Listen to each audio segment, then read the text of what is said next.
Southern Ohio Copperheads and the Licking County Settlers for the 6th time this year. Copperheads have not been able to get one yet, but they're looking to defeat the Settlers here today. Welcome to the broadcast, everybody. Sedric, Granger, Tim, Hanna, and Tim, the Copperheads have really struggled against the Licking County Settlers this year. What's something that's been slowing them down in these matchups? It's been a mixture, Sedric, of the offense not being able to get it going, and sometimes the pitching giving up a couple extra walks, a couple extra runs, some things that they haven't done against other teams, quite frankly. One thing we saw in the doubleheader the other night against the Settlers when we were up at their place, we left a ton of guys on base, weren't able to finish those runs, get those guys across the plate to score runs. Matt Gilkey had a pretty solid performance out there on the mound, went the complete game, only gave up 2 runs, and the Copperheads lost 2-1, leaving 5 guys on base in that game. So if they're going to want to get things done tonight in front of a packed crowd, they're going to have to get those runs across the plate. Yeah, you're right, Tim. That second inning versus the Settlers was absolutely heartbreaking for the Copperheads as they left 3 runners on, and they had a situation where the bases were loaded, nobody was out, and weren't able to execute. So you can't do that against a team that is in first place right now in the GLSEL. Speaking of that, Copperheads, they are nearing elimination in the playoffs. If they do not win today, they are eliminated from first place, and if the Hamilton Joes win tonight against the Steam and then win tomorrow, Copperheads will be eliminated from playoff contention. Yeah, it's going to be tough. The Copperheads are going to need a lot of help if they want to kind of stay in that mix. But this team is going out there. They're playing tough every single night. We saw that in that doubleheader. We've seen that in these last couple of games. The team isn't winning, but they're still going out there. They're playing hard. They're competing in every game. Cedric, I think these guys are still having a lot of fun out here. Yeah, they're still having a lot of fun, and we're having a lot of fun as well in the booth. If you want to find out why I'm wearing a blue jersey and see what's going to be happening tonight against the Copperheads and the Settlers, then tune in, because we got a great show for you coming up.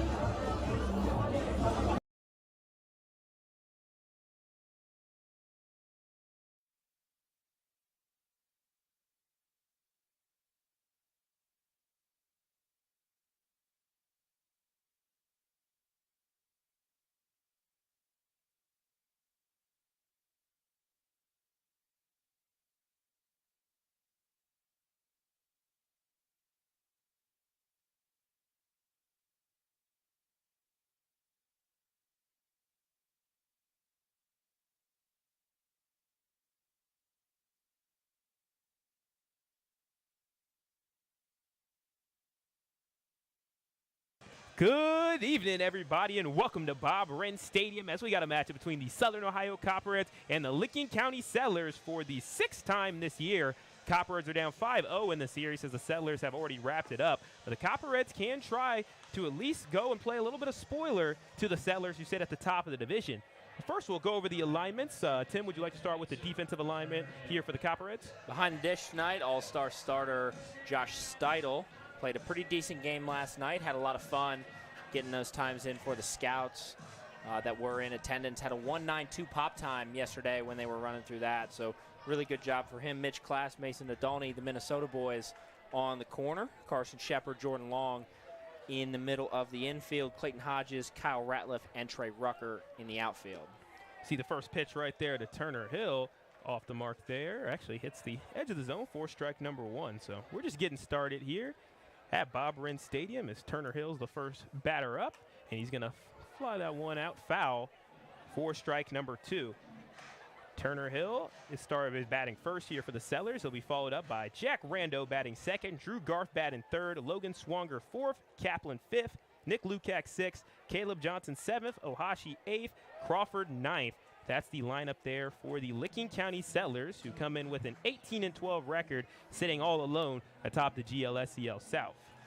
See the 0-2 fouled off, so now the count remains 0-2 as Turner Hill out of Marietta College will look to try to get on the board here for the Settlers, and now takes ball 1. So the count is 1-2 to Turner Hill here in the top of the first inning.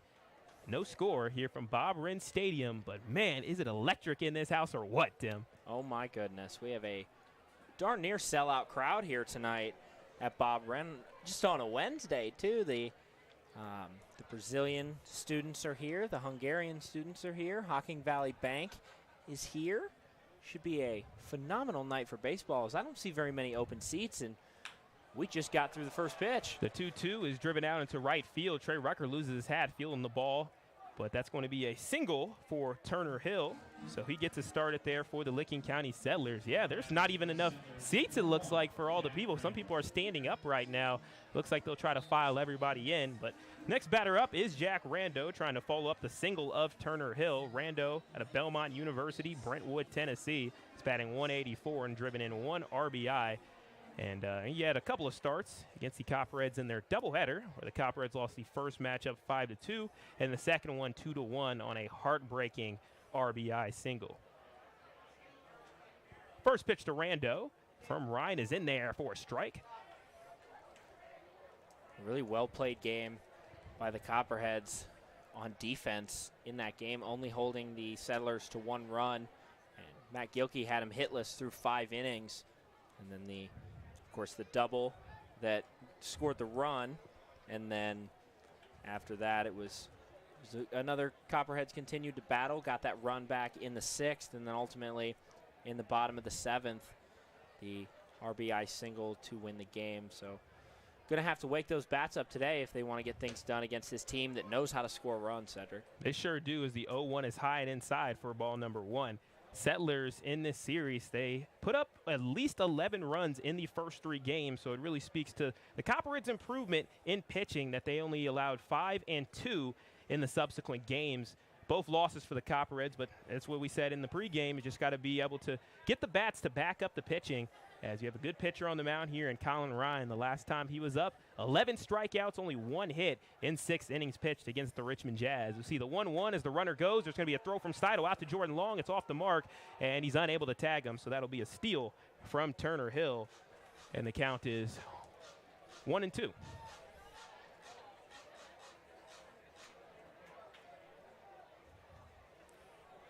Colin Ryan out of Stony Brook University, making his 7th appearance. Also had a immaculate inning against the Scouts earlier on this season. So definitely some accolades for this reigning pitcher of the week here in the GLSCL. We'll see the 2-1 and for another ball. So 3-1. That one was outside off the plate to all-star catcher Josh Steidel, who got to get out here and make a play. As correction, right the first time, it's 2-2. As it looks like the call on the scoreboard, a little incorrect. We're going to have to start keeping that up in our own box here with the scorecards. So you have 1 runner on, and Turner Hill, he's on second after having a single out to right field. Now Jack Rando's dealing with an even count of 2-2, and Drew Garf is on deck, the DH. Mason Adolny over there at third, got to participate in yesterday's action as well, got the start alongside Josh Steidel. Wasn't able to get a hit in it, but performed really well in BP. And pop up to Jordan Long, who slides to his left, makes the catch for out number 1. Jordan Long, the newly committed man to Notre Dame College, already making an appearance here and gets a nice ovation from the crowd, as I feel like every time the Copperheads make a play, you'll hear it. Yeah, this is a pretty rowdy crowd here tonight, and it should be great once the sun goes down and everybody kind of settles into this one. Looks like the concession stand line is still pretty long. People waiting to get their Copperheads Crunch Dogs. Yep, one of the best hot dogs in the world. You see the first pitch to Garf, swung on and missed. Pass ball seems to go behind Steidel. I'm not going to say it was clipped or anything like that. So it's ball number 1. So it's a 1-0 count, and that's Turner Hill getting to third base. So already a runner in scoring position here for Drew Garf, who's driven in 18 runners on the year, looking to drive in a 19th. He's batting .303 from Seton Hill University, and has 3 home runs over the last 10 days. So Colin Ryan will have his work cut out for him. The 1-0, it's going to be a deep drive that goes foul and out of play for strike number 1. The count is 1-1. With 1 runner on, 1 out in the top of the first inning here between the Copperheads and the Settlers. Copperheads trying to get win number 1 against the Settlers, a team that has really had their number throughout the season. Copperheads going to have to put a complete game together offensively and defensively, as the Settlers are a tough out. One of the best team in the South Division right now, sitting atop of the South. I believe they have a full game lead over the Hamilton Joes as well. So strikeout there for Colin Ryan, strikeout number 1. 10 more to go if he wants to match his highest total of the season. And now here's the matchup we've all been waiting for, Tim. You got the pitcher of the week in the GLSEL versus the player of the week in the GLSEL with Logan Swanger, who does a little bit of everything. He's like their Shohei Ohtani, batting .388, 13 RBIs, and also has a 0 ERA, as he's been fantastic on both ends, the do-it-all guy for the Settlers. And with 2 down, he fouls off the first pitch from Ryan for strike number 1. Swanger also got a chance to play in yesterday's All-Star game. One of the great things about yesterday's All-Star game, other than, of course, the free food and the beautiful venue, Prasco Park, was how available these players were. As media guys, we got a chance to interview quite a few different players from both the North and the South Division, and everybody super available to talk and super willing to work with us and let them tell their stories. So a couple of really cool stories that Sedric and I are working on right now that are going to come out on the league website here in the next couple of days. One from the North Division and one from the South Division. 0-1 is outside, so now the count is 1-1 as Ryan dials the pitch. It's going to hit right back at him, and it'll be an RBI for Swanger as it gets out into center field. RBI single scoring Turner Hill and the Settlers in the lead 1-0 here in the top of the first inning. Really well hit ball by Swanger, showing why he is, of course, a player of the week, an all-star. Found the gap in the defense. Yeah, Tim, I don't think the Copperheads have led against the Settlers at all yet this season. No, the closest they got was the 1-1 tie in Monday night's game, second game of that doubleheader, and tied that one up, gave up a run in the bottom of the 5th, and then came back and evened the score 1-1 in the top of the 6th rather, and had a couple chances in that game to take the lead, but just left too many guys on base and weren't able to capitalize. It was the downfall as Ben Kaplan is now up. Went 1 for 3 with a double versus the Copperheads. As the runner's going to go, Steidel's going to throw. Are they able to tag him in time? No. They tried to get Logan Swanger as he stole second base right underneath the nose of the Copperheads.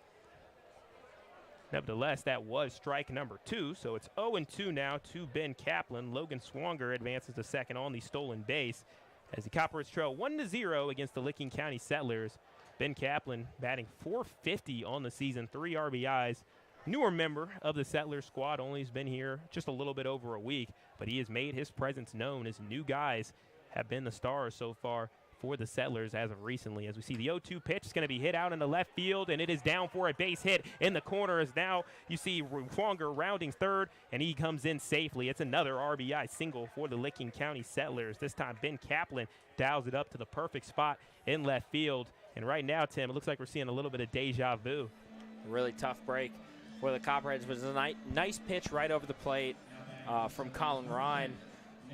Steidel kind of shifting a little bit there too to maybe throw off where the ball might be coming in, but he was able to get underneath it, and I mean that ball was probably 2 or 3 feet from the foul line on that interior part. Hodges had a good read on it to keep him at first base, but still really good hitting from the Settlers right now. This team's coming out aggressive in this one. They sure are. It looks like they look like they're fresh as you see the first hit, or second pitch rather, to Nick Lukac. Makes it a 0-1 count of the first pitch as Lukac from University of Dayton went 2 for 7 with 3 RBIs versus the Copperheads in that doubleheader, as he definitely made himself known. As we'll see the 0-1 on its way from Colin Ryan, and it goes to the right side of the plate for ball number 1. So the count is 1-1 to Nick Lukac in a 2-0 game. Turner Hill scored, and also Logan Swanger, both off of RBIs, and that's how we're at 2-0 here in the top of the first inning. Colin Ryan sets up on the mound, delivers the pitch. It's going to be a pop fly out to right field. Trey Rucker is there, makes the catch, retires the side. Copperheads give up 2, leave 1 on, and the Copperheads are down 2-0 going into the bottom of the first. When we come back, it'll be the top of the order for the Southern Ohio Copperheads. Carson Shepard, Clayton Hodges, Kyle Ratliff all get a chance to bat against Nick Cunningham of the Settlers. Copperheads down 2-0. You're listening to Southern Ohio Baseball on YouTube.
It's the bottom of the first inning here at Bob-Wren Stadium. The bottom of the first is presented to you by both Ohio Health and Larry's Doghouse. Of course, we always rave about the Copperhead Crunch Dog. It's one of my favorites. Tim enjoys it as well. Again, we can't be thankful enough to Larry's Doghouse for being great sponsors here of the Southern Ohio Copperheads. As Copperheads are down 2-0 here at home going to the bottom of the first inning, as the lineup for the Copperheads will be Carson Shepard batting first, Clayton Hodges batting second, Ratliff batting third, Steidel batting cleanup at fourth, Mason Adoni fifth, Rucker sixth, Jordan Long seventh, Mitch Class eighth, and Bam Thomas will be rounding it out at ninth, the DH for today. As we see the first pitch from Cunningham inside, missing the plate. And that'll be ball number one to Carson Shepard, who's been very proficient at forcing walks, forced two of them in the Settlers doubleheader, to pair with his 2 RBIs that he had as well in that game. We'll see the 1-0 pitch. Does not swing there, but it is in the strike zone over the plate. So now the count is 1-1 to number one, Carson Shepard. And Tim, what's the lineman looking like here for the Settlers on the defensive end? Ben Kaplan behind the plate for the Licking County Settlers. Caleb Johnson, the newest addition to this team, and Jumpy Owashi on the corners of the infield. Saw both of those guys in the doubleheader. Nick Lukac and Jack Rando on the interior of the infield. Logan Swanger, of course, the all-star, Adam Crawford, and Turner Hill in the outfield. Yeah, there's a lot on the line here for the Copperheads, as we saw the 2-1 pitch in for a strike. So now the count is 2-2 to Carson Shepard. As Copperheads, if they do not win today, they'll be eliminated from the 1 seed in the GLSCL, as Carson Shepard takes a 2-2 pitch low for ball number 3. So we're going to see a payoff pitch coming.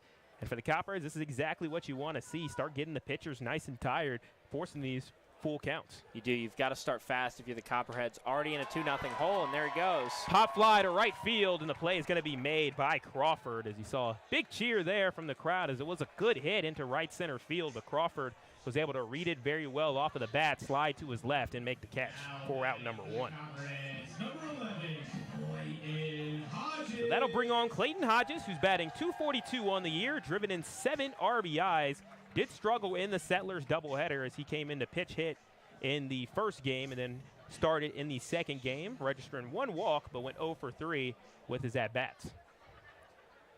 Hodges played really well the last couple of days, especially during that winning streak. And then, just much like the rest of the Copperheads offense, just really wasn't able to do much during the doubleheader game. Ball 1 is taken from Clayton Hodges outside, and now we see the 1-0 pitch from Cunningham. It's going to be popped high up into the air as Lukak's going to go back. Actually, Lukac is unable to catch that, and Swanger comes up from his position and makes the catch for 2 down. So 2 runners up, 2 runners down for the Southern Ohio Copperheads, and that'll bring on Kyle Ratliff, who had a pretty good day as an all-star yesterday. He did.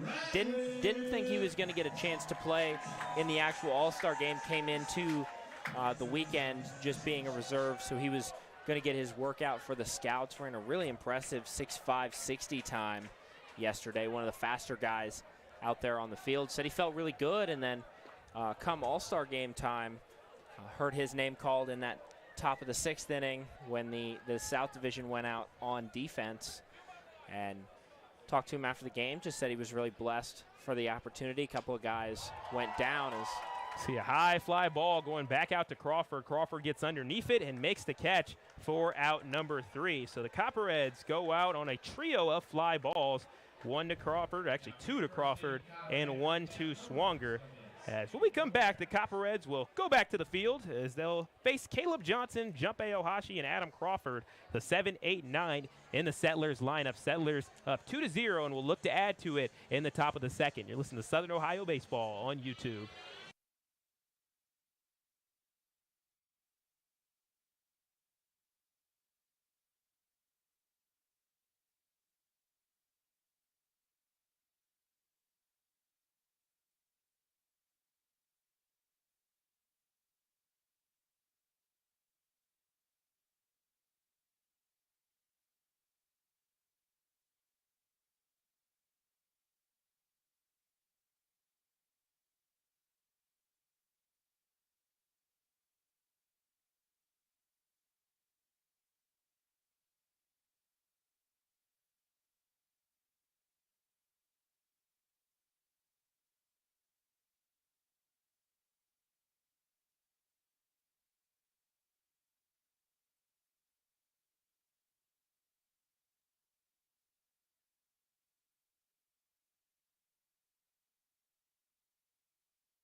It's the top of the second inning here at Bob Wren Stadium. The top of the second inning is presented to you by Jackie-O's. I want to give you guys a reminder to try out that Homer's Hazy IPA for all Copperheads fans over the age of 21. Enjoy that beverage. As Copperheads down 2-0 against the Licking County Settlers. And before the game, you saw me in a blue jersey, a little bit interesting color swap from our normal orange shirt. That is a GLSEL All-Star Game jersey. As we worked the event, got to get a nice little jersey as we see Caleb Johnson foul off the first pitch from Colin Ryan for strike number 1. As, yeah, it was exciting. Got to have some extra jerseys out there. Some people didn't show up, as well as some extra jerseys were printed, and they were able to give them out to some of the people that worked. I think I was not the only one with the jersey. No, I got one as well, as did the rest of the members of our staff. And it'll be an interesting conversation starter the next time I wear it out. I don't necessarily look like a college baseball player, but nonetheless, it should be really comfortable shirts, too, and thank you to the GLSEL for all their hospitality yesterday, as well as 0-1 chopped out to Mason Nadolny, and then he throws it out to Mitch Class, who's unable to scoop it up. So that'll go down as an error on first base. So that's how Johnson reaches. So he's on first. So that's the first error for the Copperheads. That's something you cannot do against the Licking County Settlers, or they will burn you time and time again. Yeah, this team knows how to take advantage of mistakes from the other team, and they've been doing it all year long. Some things that have really burnt the Copperheads in the past, especially a couple of run rules against this team, or a couple run rules by this team, rather. And you can't do that. We've already seen them take advantage and score 2 runs in that first inning. So strike number 1 thrown to Junpei Ohashi, batting .271 on the year, driven in 6 RBIs. The problem that the Copperheads had with them is that they walked him 3 times, as he was a really tough out on the plate. The 0-1 is going to be hit right out to Mitch Class, who's able to throw it out 3, 6, 3. It's a double play for the Copperheads. Good decision by Mitch Class not to just step on the bag, making sure to maintain the force out at second, and then stepping back on the bag and delivering it out to Carson Shepard at second base for the double play. We saw him do that a couple of games ago as well. Got in a very similar situation, runner on first. Ground ball hit right to him, tossed it over to when Maverick Stalling was playing shortstop in that game. Stalling back to Class for the 3-6-3 double play. First pitch to Adam Crawford, the All-Star. It's fouled backwards for strike number 1. As seems like a big theme of the Copperhead Settlers games, at least over these last 3, has been a lot of double plays. We saw a total of 6 or 7, I believe, over the doubleheader. As we'll see the 0-1 pitch inside for ball number 1. So the count is 1-1 to Adam Crawford. Colin Ryan still on the mound in a second inning of work. 1 strikeout, no walks. It was a tough break in that first one. Most of those double plays were hit by the Copperheads. So I believe Mitch Class ground into 2 straight double plays. A couple other guys just fell victim to it. Just weren't able to find those gaps in the infield. I believe they also turned 1 or 2. Lots of double headers, or lots of double plays in the doubleheader. Of course, that's a tongue tire as you get it out to Mason Nadolny. He throws it out to Mitch Class, and that retires the side as Adam Crawford grounded it out there on the 5-3 as Mason Nadolny continues his great season. The All-Star has a 100% field percentage, and I just want to say how great it is for the first baseman and third baseman and Mitch Class and Mason Nadolny. After making a mistake the first time out, they come back with a double play as well as a 5-3 grounder just in time. I mean, again, those guys are on the same page. We've seen these guys do it night in and night out all summer long.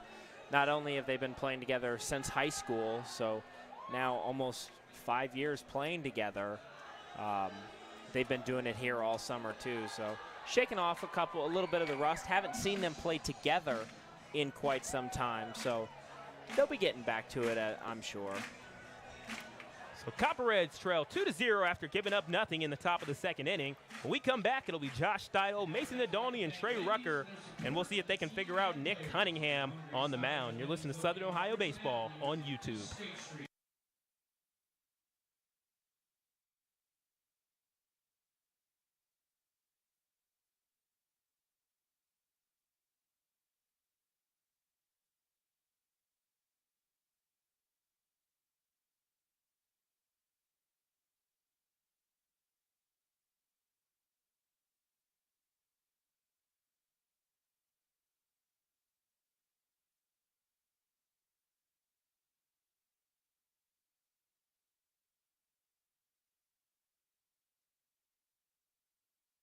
It's the bottom of the second inning here at Bob-Arin Stadium. The bottom of the second is presented to you by Steak and Shake. So Copperheads trail 2-0 to the Licking County Settlers, and in this inning, it'll start off with Josh Steidel, who's batting .280 on the year, driven in 14 RBIs. Did struggle in the doubleheader against the Settlers in the first game, got the second game off because he was an all-star, and he made a starting appearance as a catcher in that game, and his mom and grandma drove 14 hours total to get there to that game. You'll see the 1-0 pitch going to be popped up high in the air. It's a drive to right field, going back towards the wall, and it is gone! Hasta la vista for Josh Steidel, the 5th one of the year. Hit an absolute bomb out there to, looks like they're going to call it a double, as he's still out there on second base. I'm confused. That ball looked like it was out of here. Did it just, maybe it bounced? Ground rule double? We might have to instant replay that. That looked like that ball was out of here. Yeah, I don't know about that one. I'm just laughing, man. I don't know what the heck. That looked like a home run to me. I might be tripping. I don't know. We'll see the first pitch here to Mason Adoni. I guess it'll go down as a double. We're going to need some sort of explanation for that. Hope you guys saw what we saw. I thought that ball exited the stadium.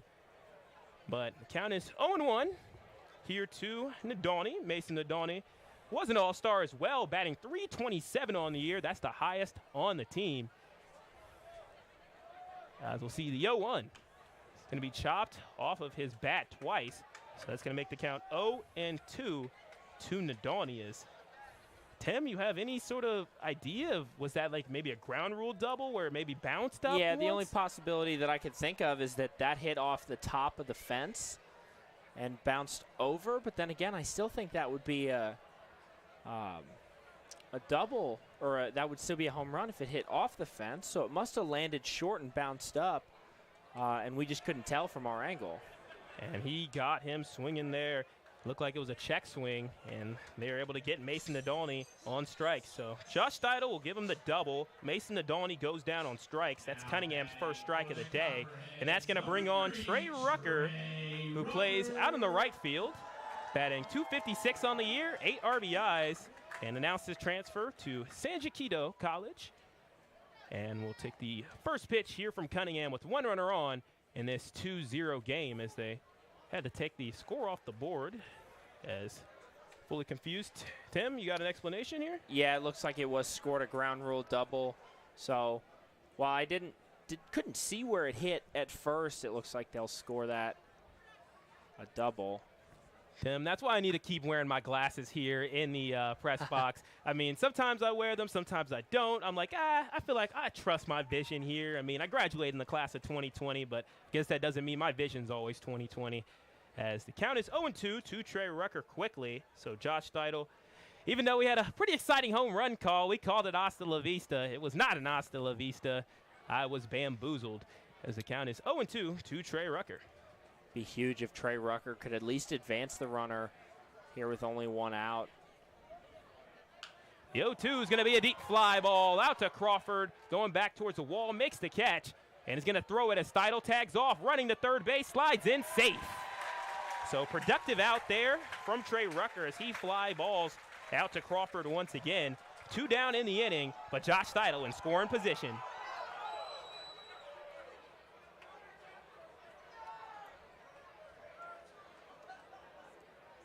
Looks like there was some debate on the field, but that'll bring on Jordan Long.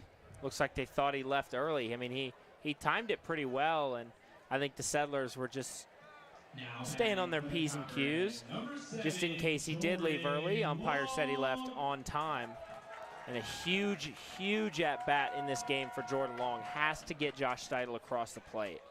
Yeah, the Copperheads had a lot of crossroad moments against the Settlers in their last couple of games to try to get it, as Jordan Long chops it over to first base. There's Johnson, who's able to get on there, pass it off to Cunningham to retire the side. So the Copperheads leave one on third base, as that was a little bit heartbreaking at the end. The Copperheads first thought they may have had a home run, or at least I thought it was a home run, and it was called a ground rule double. And then Copperheads leave Josh Steidel ultimately on third base. So when we come back, it'll be Turner Hill, Jack Rando, Drew Garf. You listen to Southern Ohio Copperheads Baseball on YouTube.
It's the top of the third inning here at Bob Wren Stadium.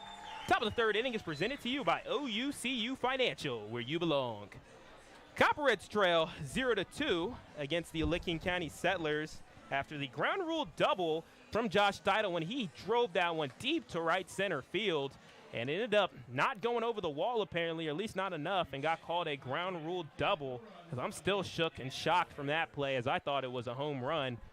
And oh my goodness, that would have really done a lot for the Copperheads and got the crowd into it. But instead, Copperheads down 2-0, and it takes us back to the top of the order with the Licking County Settlers. And that's Turner Hill, who last time he was up, he had a single to start out the game.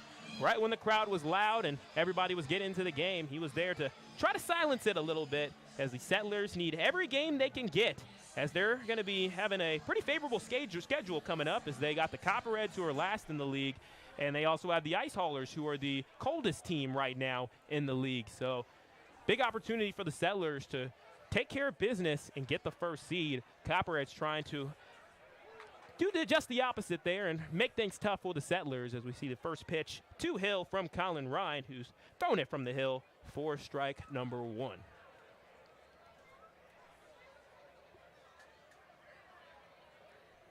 Oh, 1 pitch to Hill. It's going to be inside this time, to the right of the plate from our perspective. And now the count is evened up at 1-1. As the game is 2-0. Both of the runs scored in the first inning. It was Turner Hill scoring on an RBI single from Logan Swanger, and then Ben Kaplan's single drove in Logan Swanger. Now the count is 1-2 after we see the foul ball. So biggest thing coming up in this half inning, bottom of the third inning, Sedric, is how is this team going to be able to respond? Are they going to kind of hang their heads? Are they going to kind of hang their heads and still not hit very well, or are they going to use that as motivation and try and keep going? And I know these guys are going to continue to play hard, but these bats really have got to wake up a little bit. Pop fly hits one of the umbrellas, so we'll remain at 1-2. As you make a really great point, Tim, as Copperheads have had a couple of adverse calls just really not go their way. We may be biased from the perspective, and we follow this team along the whole season, as I know every team has their fair share of bad calls go against them, and we've seen the Copperheads have a few good calls, but it's been a rough one, as we see the 1-2 chopped right over to Mitch Class, who fields it on 2 hops, steps on the bag for out number 1. So down goes Turner Hill on the ground out, and that'll bring on Jack Rando, who had a fly out to Jordan Long the last time he was up. Jordan Long, a really nice play on that. Last time Rando was up to bat, shifted his hips. Also, congratulations to Jordan Long, as we mentioned earlier, just announced his transfer from Edison State over to Notre Dame College. Really nice program over there. So congratulations to Jordan. Good luck this year. See the first pitch to Rando from Ryan. Delivers it. Going to be to the left side of the bag for ball number 1 inside. As always the goal when you're in the community college system, you want to get your opportunity to transfer in to Maine University, whether it's NAIA or NCAA, as we'll see a pop fly out to right field. Trey Rucker moves a couple paces diagonally to his left, makes the catch for out number 2. So 2 up, 2 down here in the top of the third inning in this 2-0 game led by the Settlers, and that'll bring on Drew Garf, who struck out swinging the last time he was up. And if I'm not mistaken, Notre Dame College, a Division II school, I believe. So moving up from the junior college up to the Division II level, and if his development this summer is evident of his potential, then I think Notre Dame got a good one, Sedric. I agree, as Drew Garf fouls off the first pitch for strike number 1. Saw Jordan Long at the end of the bottom of the second inning as well. Got a chance to hit and had some pretty good moments throughout the season. Not to mention he's done a little bit of everything for the Copperheads. Played second base, shortstop, third base, first base coach, as well as pitcher when situations got dire for the Copperheads. You see the 0-1, no swing there from Garth. So now the count is evened up at 1-1 in a 2-0 game in the top of the third inning. Copperheads still looking for win number 1 against the Settlers, as they lost 5 in this series.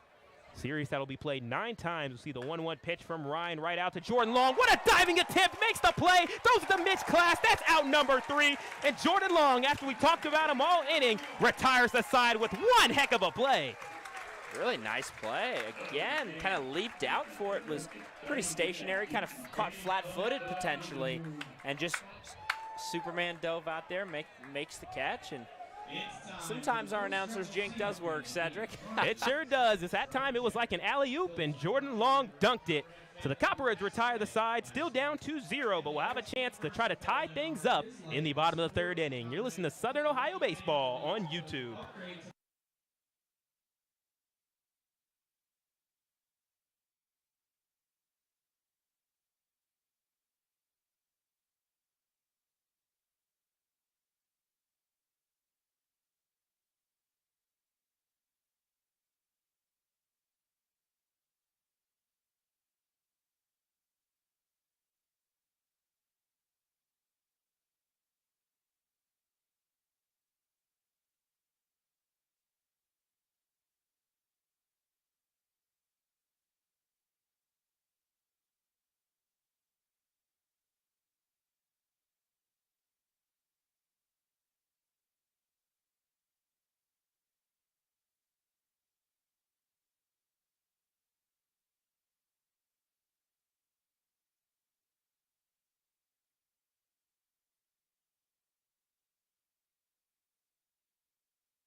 It's the bottom of the third inning here at Copperheads Stadium. Bottom of the third is presented to you by the Eclipse Company Store. Leading off here in the bottom of the third inning for the Copperheads, trailing 2-0 to the Licking County Settlers, is Mitch Class. He'll be followed up with Bam Thomas and Carson Shepard, the 8, 9, and 1 in the order. As we still got Cunningham on the mound, who has one strikeout, looking for a second. He'll throw the first pitch there for strike number 1. Copperheads trail 2-0 after 2 runs in the top of the first inning, but have made a series of great defensive plays since then, as we see the 0-1 chopper fouled for strike number 2. We see a good play out there. Coach TJ showing he still got it. Sedric, I can officially say now here in the bottom of the third inning, it is standing room only here at Bob Wren. Have an absolutely packed house tonight. See a bunch of people over there behind the first base line, just kind of standing, and as well as a bunch of people out there on the grass. So shout out to our guys in the ticket sale department, Nate, Zach, Chris, all those guys doing great work tonight to make sure that the house is full. Yeah, they just do their job at such an exceptional level. I mean, to see this right here, to have this sort of energy in the crowd, it means so much. It's basically an extra player for the Copperheads. Every time that you make any sort of play, the momentum continues to build and build and build. The Mitch Class goes down on strikes, and that'll bring on Ashton Bam Thomas, who's had a bounce back as of lately as he takes strike number 1. Went 2 for 5 against the Settlers in the doubleheader after being in a slump. And he was just exceptional at first base as well, playing very well on the defensive side. Made some great plays on balls hit to him with about really high velocity. They had that one play where you had a guy on the Settlers hit it out to first base, and he had to shuffle a little bit, and it was coming out there at hot, and he was able to make the play. And just doing a good job reading. He's really shown great improvement at first base, which usually playing outfield as we see the 1-1.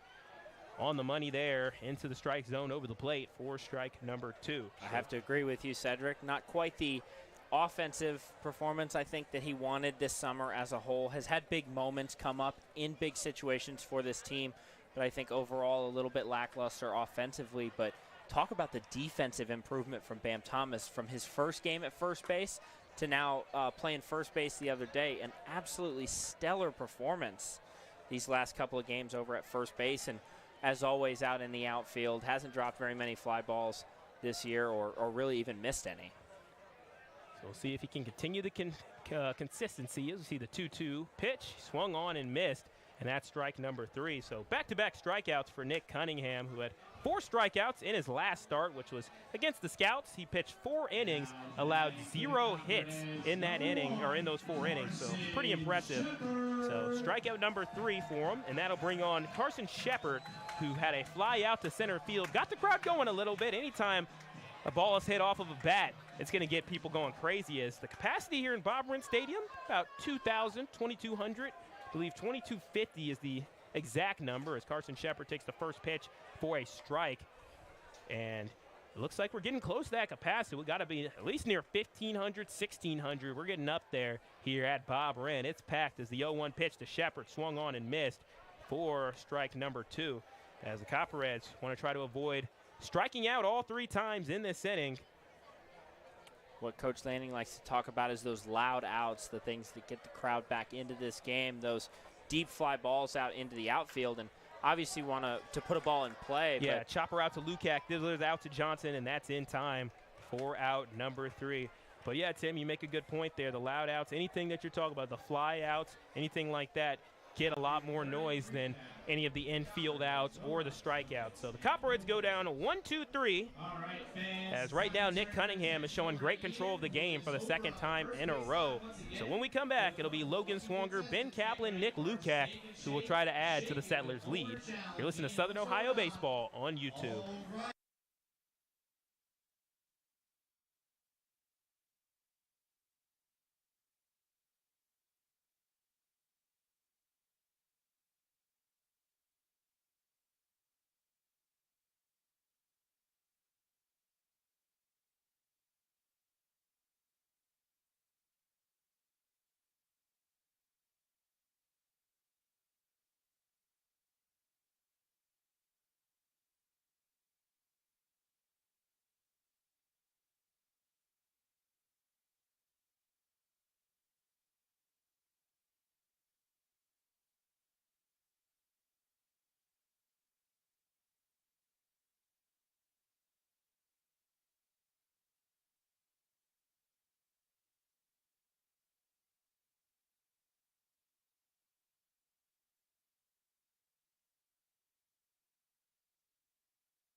It's the top of the 4th inning here at Bob Wren Stadium. The top of the 4th is presented to you by Ohio Health. We hear the song Shake It Off here at Bob Wren Stadium. The Coppers are going to have to try to shake it off as they had a home run and robbed from them earlier, at least in our opinion, as the Copperheads trail 2-0 to the Licking County Settlers. And it won't get any easier as Logan Swanger, the cleanup hitter for the Licking County Settlers, will be up first. Last time he was up, he singled to center field, driving in a run, driving in the first one to be exact. It was Turner Hill. So Swanger looking to follow up that performance with yet another hit to try to match that total on his jersey, which is number 2. And Settlers rocking red jerseys, blue batting helmets. Copperheads in their all-white classic home unis. You see the first pitch to Swanger, swung on and fouled off backwards for strike number 1. As when we look at the standings, the Copperheads sit at 11-18. They're sitting in last place behind the Licking County Settlers, who are at first at 18-12. Settlers looking to try to be one of the first teams in the league to get to 20 wins and join the Monarchs, who've already amassed 20 wins. We got to finally see some of those North Division players as we see a ball hit right to Mitch Class. Fields it at the edge of his glove there as the ball almost slipped out, but he did a good job corralling that one for out number 1. So ground out to Mitch Class. Nice trick on that one, too, as he caught it on the edge of his glove. So rather than trying to readjust, just squeeze down extra tight on that one to make sure that ball wasn't going over there to complete the play. Didn't want to do anything kind of fancy on that. Got the ball, went over to the base, got the out. The 2-0 to our first pitch, to Ben Kaplan. I was looking at the score. The score is 2-0. Ben Kaplan takes the first pitch for a ball, as Kaplan, the last time he was up, he singled out to left field for an RBI, driving home Logan Swanger from his second base position. See the 1-0 outside of the plate on the attempted slider there for ball number 2. As Colin Rhines pitched a pair of scoreless innings, but also one inning where things just didn't work out. So he's looking to try to shore it up, make this a quality start in a 9-inning affair. We had a couple of 7 innings in that doubleheader. See the 2-0. And that's going to be inside for ball number 3. So 3 pitches, 3 balls with 1 out in the inning, nobody on. Copperheads trail 2-0 to the Licking County Settlers, who are trying to make it 6 straight wins over the Southern Ohio Copperheads. You'll see the 3-0. It's going to be over the plate for strike number 1, hitting the higher portion of the zone. The count is 3-1. As Copperheads and Settlers both have not played seasons since 2019, both new to the league. And they were the Copperheads' first loss this season, as the Copperheads were 2-0 at one point. and then they fell to the Licking County Settlers, and it started a tough road for the Copperheads in their next 10 games from that point on, only winning 2 of their next 10 after that matchup. As we see a walk from Ben Kaplan, and that'll bring on Nick Lukac, who had a deep fly out to Trey Rucker to retire the side back in the first inning, and he'll look to get on base here for the first time, advance Kaplan at first base, or do whatever he can do to keep the Settlers' playoff hopes alive and keep them in the driver's seat as they do control their own destiny. As we see the first pitch to Kaplan, no swing there, but it is on the money over the plate for strike number 1. 0-1 now to Nick Lukac from Colin Ryan. Ryan struggling a little bit to find the zone early in this one, but still not losing much velocity, still working mid-80s, now 185 miles an hour. Kaplan fouls off the 0-1. Now the count is 0-2 for Nick Lukac, who went 2 for 7, 3 RBIs versus the Copperheads in the doubleheader. From Fishers, Indiana, he's coming one state over to play his baseball for the summer. Pickoff attempt there in time, Ben Kaplan.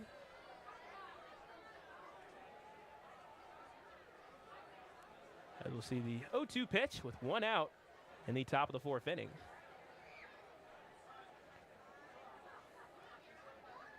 Ryan sets, gets his pitch, delivers it outside and high for ball number 1. So the count is 1-2 to Nick Lukac, who's a very talented shortstop. We see a nice little cheer there as they're getting everybody hyped. It looks like they have some shows going on over there as we have the Brazilian community in town here to support the Copperheads, and it's really nice getting that extra crowd boost. I think they're really going to like when the hot dog hitter and the beer batter come about, as we see the 1-2 pitch bounce off of Steidel, go to the left batter's box, and the count is 2-2 with 1 out. The Copperheads and Settlers, who are both yet to have played somebody out of the division, will start their matchups against the Ice Haulers coming up. The Settlers will get 2 games against the Ice Haulers up in Granville, and then the Copperheads will travel this weekend up to Sandusky to face off against the Ice Haulers. Shout out to Danny, who we worked with yesterday at the All-Star game, as we see a pickoff attempt. Ben Kaplan is safe, and the count remains 2-2. In a 2-0 game, Copperheads is trying to get something going against the Settlers. It seems like they've always had a tough out in scoring runs. Yeah, regardless of how the team has been playing coming into this one, it's the Settlers seem to always be the kryptonite for this team. The bats always kind of go cold when the Copperheads face this team, but I think, one decent inning, scoring a couple of runs will do astronomical things for this team. It'll get the crowd rallying behind them and all that. 2-2 is going to be fouled off, so we'll stay at 2-2. As you make a good point, Tim, with Copperheads over these last couple of games, it seems like they can't string together more than 2 runs in an inning, and they never can really follow up a 2-run inning. It almost seems like they get 1, and then they're cold for 1 or cold for 2, and then they get 1 again, and then they're cold for 1, cold for 2. And in those types of situations, that really speaks to how consistent the whole variety, or the whole totality of your order, rather, has to be. As we'll see the 2-2 pitches. We're getting a high pitch count here on Ryan, as we'll see pitch number 9 as Ryan delivers it, and it's fouled off. So to 10 we go, as we have 1 runner on in this 2-0 game between the Licking County Settlers, who are in 1st, and the Copperheads, who are in 7th in the division. But Tim, it was great being able to interact with some of the players from the other division. We haven't seen any of those guys all year long. Haven't seen them on video, only just read about them in the GLSCL summaries. So it's great to be able to see some of those guys. They had some really good, talented players. It was. Shout out to Reese Longstaff, who sat down with me for a quick interview. Reese coming all the way from Melbourne, Australia. 2-2 chop to Carson Shepard, and it goes off of his glove. That's an error for the Copperheads, error number 2. And that's going to be the second time that the Settlers reach off of an error. Tough break for Carson Shepard on that one. Just not quite able to glove that one. I think he started turning his eyes towards Jordan Long there at second base before he was able to get that glove the ball into the glove. Yeah, it was one of those situations where the hop of the ball, it seemed like it continued to sky up, and Carson Shepard tried to meet it up in the air, and it just kept skying above him. as we'll see the first pitch coming up to Caleb Johnson, who was absolutely dominant for the newest addition to the Licking County Settlers. He'll work with 2 on and foul off the first pitch for a strike. As Caleb Johnson went 3 for 6, 1 hit, 1 double, a walk versus Southern Ohio Copperheads for the first timer. From Purdue Fort Wayne just joined the Settlers not too long ago. I don't even think the PA announcers and the people around the stadium knew who he was, but he made his presence known very quickly. I believe he's one of the high school exceptions, one of the high school seniors that just finished and is able to come out here and play summer ball. Misses on the second pitch, so it's now 0-2 to Johnson, who reached on an error back in the second inning the last time he was up. And then it was subsequently followed by the double play as well as a 5-3 as Mason Adoni and Mitch Class got it together very well in that inning for the potentially the loudest crowd moment of the day. That paired with Josh Steidle's ground rule double back in the second inning. 2 runners on. We see the 0-2 fouled off back towards the Hocking River. So we'll remain at 0-2 as Colin Ryan's pitch count has really started to go up here in this inning. It is. Colin Ryan's pitch count currently sits at, pull up here. Colin Ryan's pitch count already up to 55 in this one, and I'm not sure how much longer he'll stay in this one. I believe if he's able to get through this inning, I'm sure we'll see him at least another half inning. Not seeing any activity down there in the Copperheads bullpen. Swing and miss there for Johnson. Colin Ryan picking up another strikeout, his second one of the day, as that'll be 2 down in the inning and bring on Junpei Ohashi, who hit into a double play the last time he was up. Much needed strikeout for Colin Ryan. Kind of halt the momentum of this team. Got runners on first and second out there right now and trying to avoid scoring or giving up another run. So 2 runners on, and Kaplan at second, Lukac at first. Junpei Ohashi will try to advance his runners. We'll see the first pitch from Ryan against the ground. Steidle goes low to catch it for ball number 1. So we got a beautiful day. It was kind of a hotter day throughout the morning and afternoon, but now in the evening it always cools down rather nicely once you get to about 6 o'clock, 7 o'clock here at night. As we're only getting a few more home games left this year, so really got to enjoy them while they last. As we see the 1-0 pitch, check swing, but it's right there on the money over the plate for strike number 1. Got him a little bit of off speed there. 78 on the breaking ball, and wanted to check swing that one. Didn't go all the way around, but strike anyways. 2-0 game. Copperheads trailing the Licking County Settlers. 1-1 pitch up high for ball number 2. So it's 2-1 to Junpei Ohashi out of Missouri Valley College, Marshall, Missouri. Again, so many states represented in the GLSEL. It's really lovely to see. And have Missouri, Alaska, of course, California, Florida. I mean, even looking throughout the All-Stars, not just Ohio players, but you see a lot of Michigan players, California players, Florida players. Austin Deering, MVP's a West Virginia guy. So a little bit of everything here. You see the 2-1 pitch. It's going to be a fly ball out into left field. Hodges going back, and it goes and hits against the wall for a base hit. And that's 1 runner scoring. That is Kaplan. And Lukac stops at third base. So that's a standing double for Junpei Ohashi as he delivers for his team. It almost went out of the park. It did. Clayton Hodges kind of sat back on that one to catch it off of the wall, and a good decision by him because that ball hit the wall back there in deep left field and kind of shot right back at him. So good job by Hodges to sit back on that one, not try and be the hero on there. Knew he wasn't going to be able to get all the way back to the wall to try and reach out and catch it. So kind of sat back on it, caught it off the wall, turned and made a really good throw to keep Lukac at third. So the score is now 3-0 with 2 runners in scoring position here for Adam Crawford. He takes the first pitch from Colin Ryan for a strike. So the count is 0-1 as the Copperheads trying to just keep the score at only 1 run here in this top of the 4th inning. As it was a big play for Junpei Ohashi on the 2-1 pitch.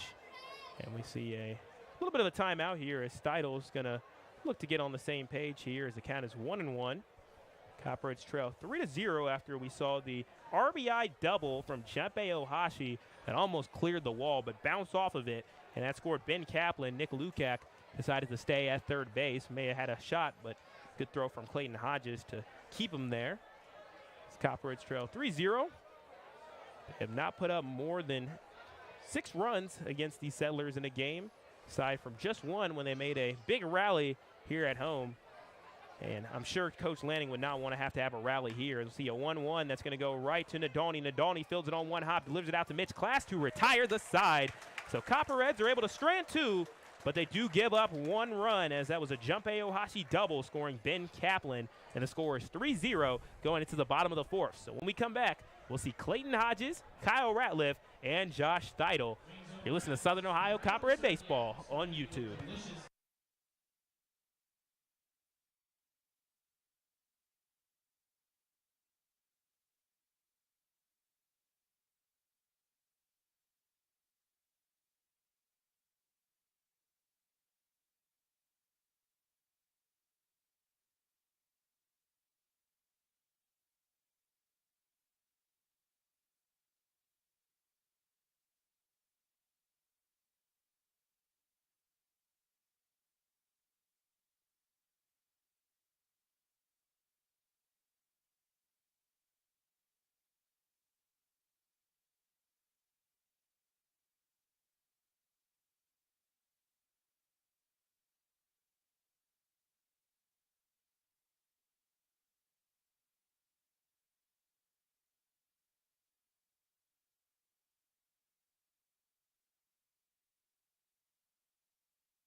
It's the bottom of the 4th inning here, presented by Larry's Doghouse. It's a 3-0 game here at Bob Wren Stadium, and the Copperheads will try to make a comeback here. They'll have the heart of the order coming up with Clayton Hodges, Kyle Ratliff, Josh Steidel, the 2-3-4 batters.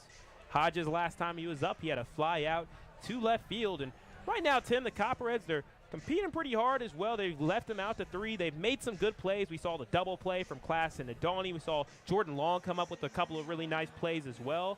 But the 2 errors have really held them back a little bit. Copperhead's going to have to get a run in this inning if they'd like to keep it close. A 3-0 ball game doesn't seem like a lot, but the way that this offense has kind of played throughout the season against the Licking County Settlers, Sedric, getting a run here is going to be critical. It is, as the Copperheads, they have not had over 2 runs since the game against the Mariners last weekend on the 8th. Or make that the 9th, rather. And we'll see the first pitch here to Hodges from Cunningham, fouled off for strike number 1. So 0-1 for the Jacksonville University man, batting .242 on the year, has driven in 7 RBIs this season.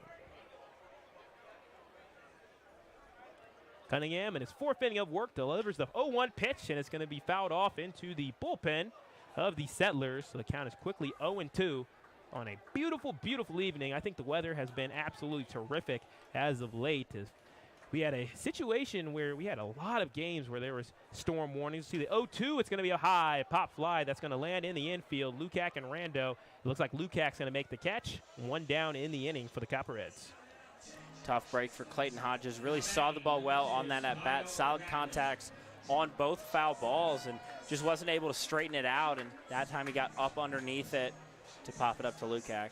So they'll bring on Kyle Ratliff, who had a deep fly ball out to Crawford at center field, where it was about 20 feet from getting over the wall. As we'll see the first pitch to Ratliff, swung on and missed for strike number 1. Ratliff, a guy who played very well in the All-Star game, had the really impressive catch in the top of the 10th inning rather. Swings and misses there for strike number 2, as Alex Shea was on the mound and delivered a great pitch, but it was hit very well by Jaden Davis.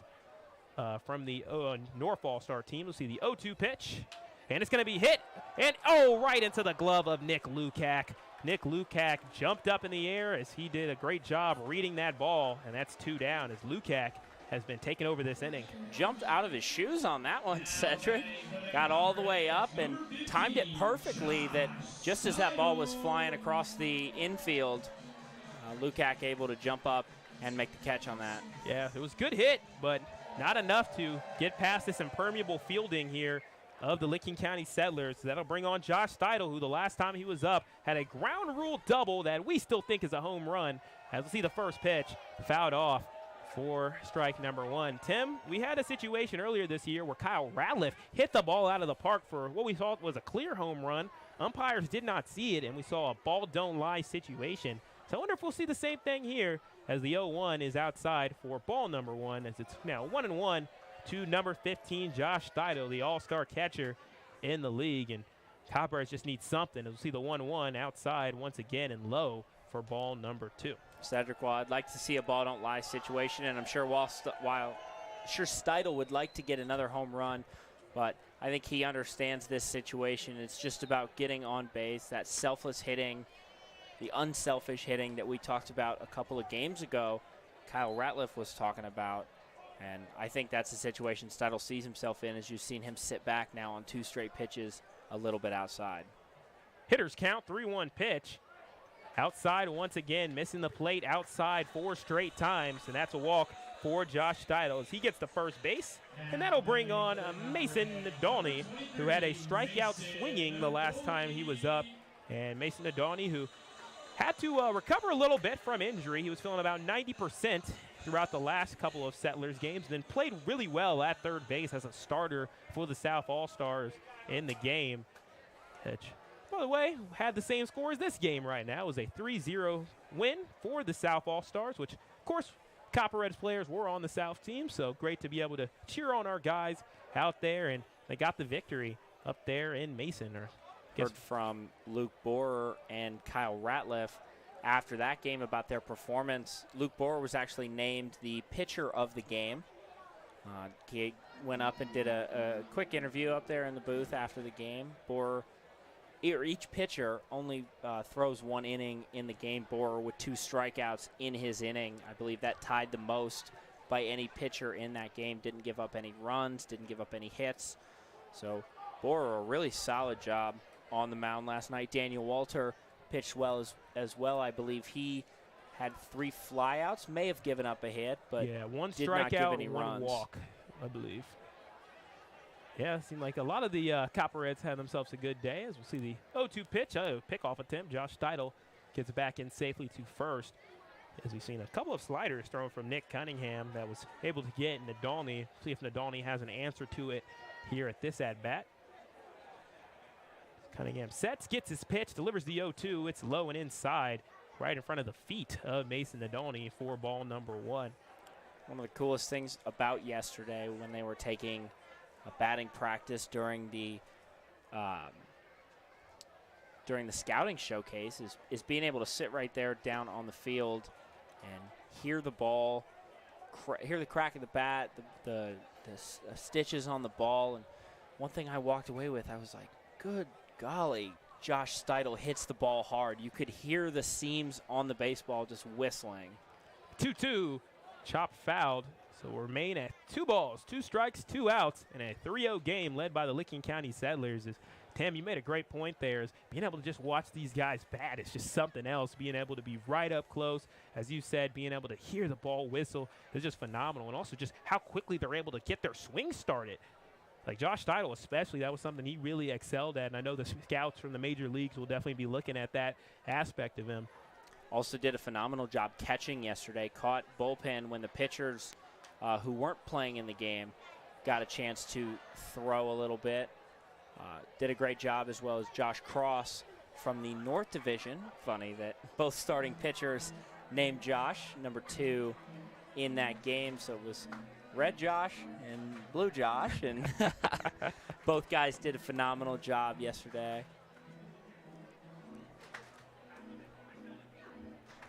Yeah, it was just an absolutely wonderful day. Well, many articles getting out there, of course. We have a summary up of the game with some of the highlight moments, but we'll have plenty of content coming your way about the All-Star game on our website as well as the GLSEL website. You'll see another pickoff attempt. Steidel sprints back to the bag.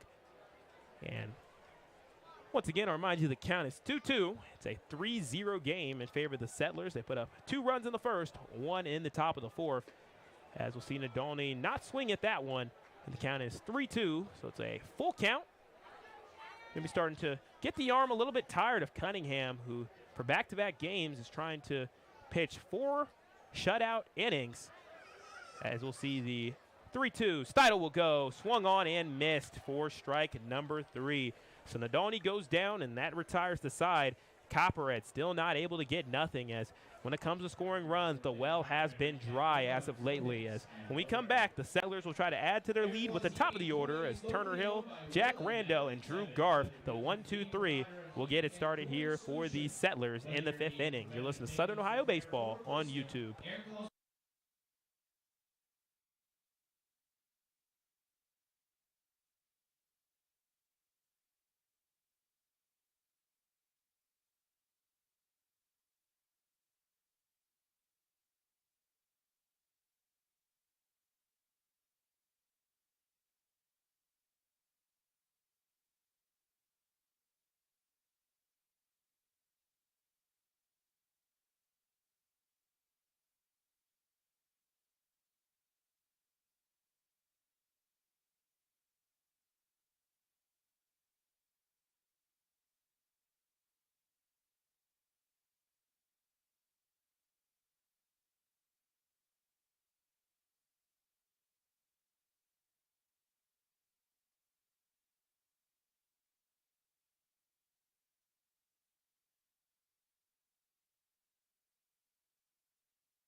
We've made it to the top of the 5th inning here at Bob Wren Stadium, and the top of the 5th is presented to you by Jackie O's. Once again, we'll always plug the Homer's Hazy IPA, so for all our Copperheads fans over the age of 21, come out to the ballpark to enjoy that beverage. As we'll see the first pitch here to Turner Hill from Colin Ryan, pitching his 5th inning of work, which is the benchmark here for a good start, as he's given up 3 runs so far off of 4 hits. Doing about as good as any pitcher has done against the Settlers this season. You'll see the 1-0 up high. Steidel puts up the leather to make the catch, but it'll be 2-0 to number 22, Turner Hill, who is 1 for 2 on the day with a single and a run on his resume. Doing 2 beer batters in this game, so the guy on deck, big at-bat coming. Jack Rando will be the first beer batter that has to deal with this crowd. Ryan delivers a pitch over the plate for strike number 1, so the count is 2-1 in this 3-0 game led by the Settlers. 2-1. Missing the plate, or missing the zone high for ball number 3 on a gorgeous evening here at Bob Wren Stadium. I mean, just looking at the sky, how can you not be romantic about baseball? As you see the 3-1 outside, that's ball number 4, and Turner Hill advances to first base. So it's time for the beer batter, and I think things are going to get real loud here at Bob Wren Stadium, as Jack Rando might be feeling a little bit of the pressure as he has a fly out, 2 flyouts to be exact. One of them was to shortstop, and the other was to right field. We'll see if we can get a little bit of good sportsmanship like the last time we had a couple of guys as the beer batter.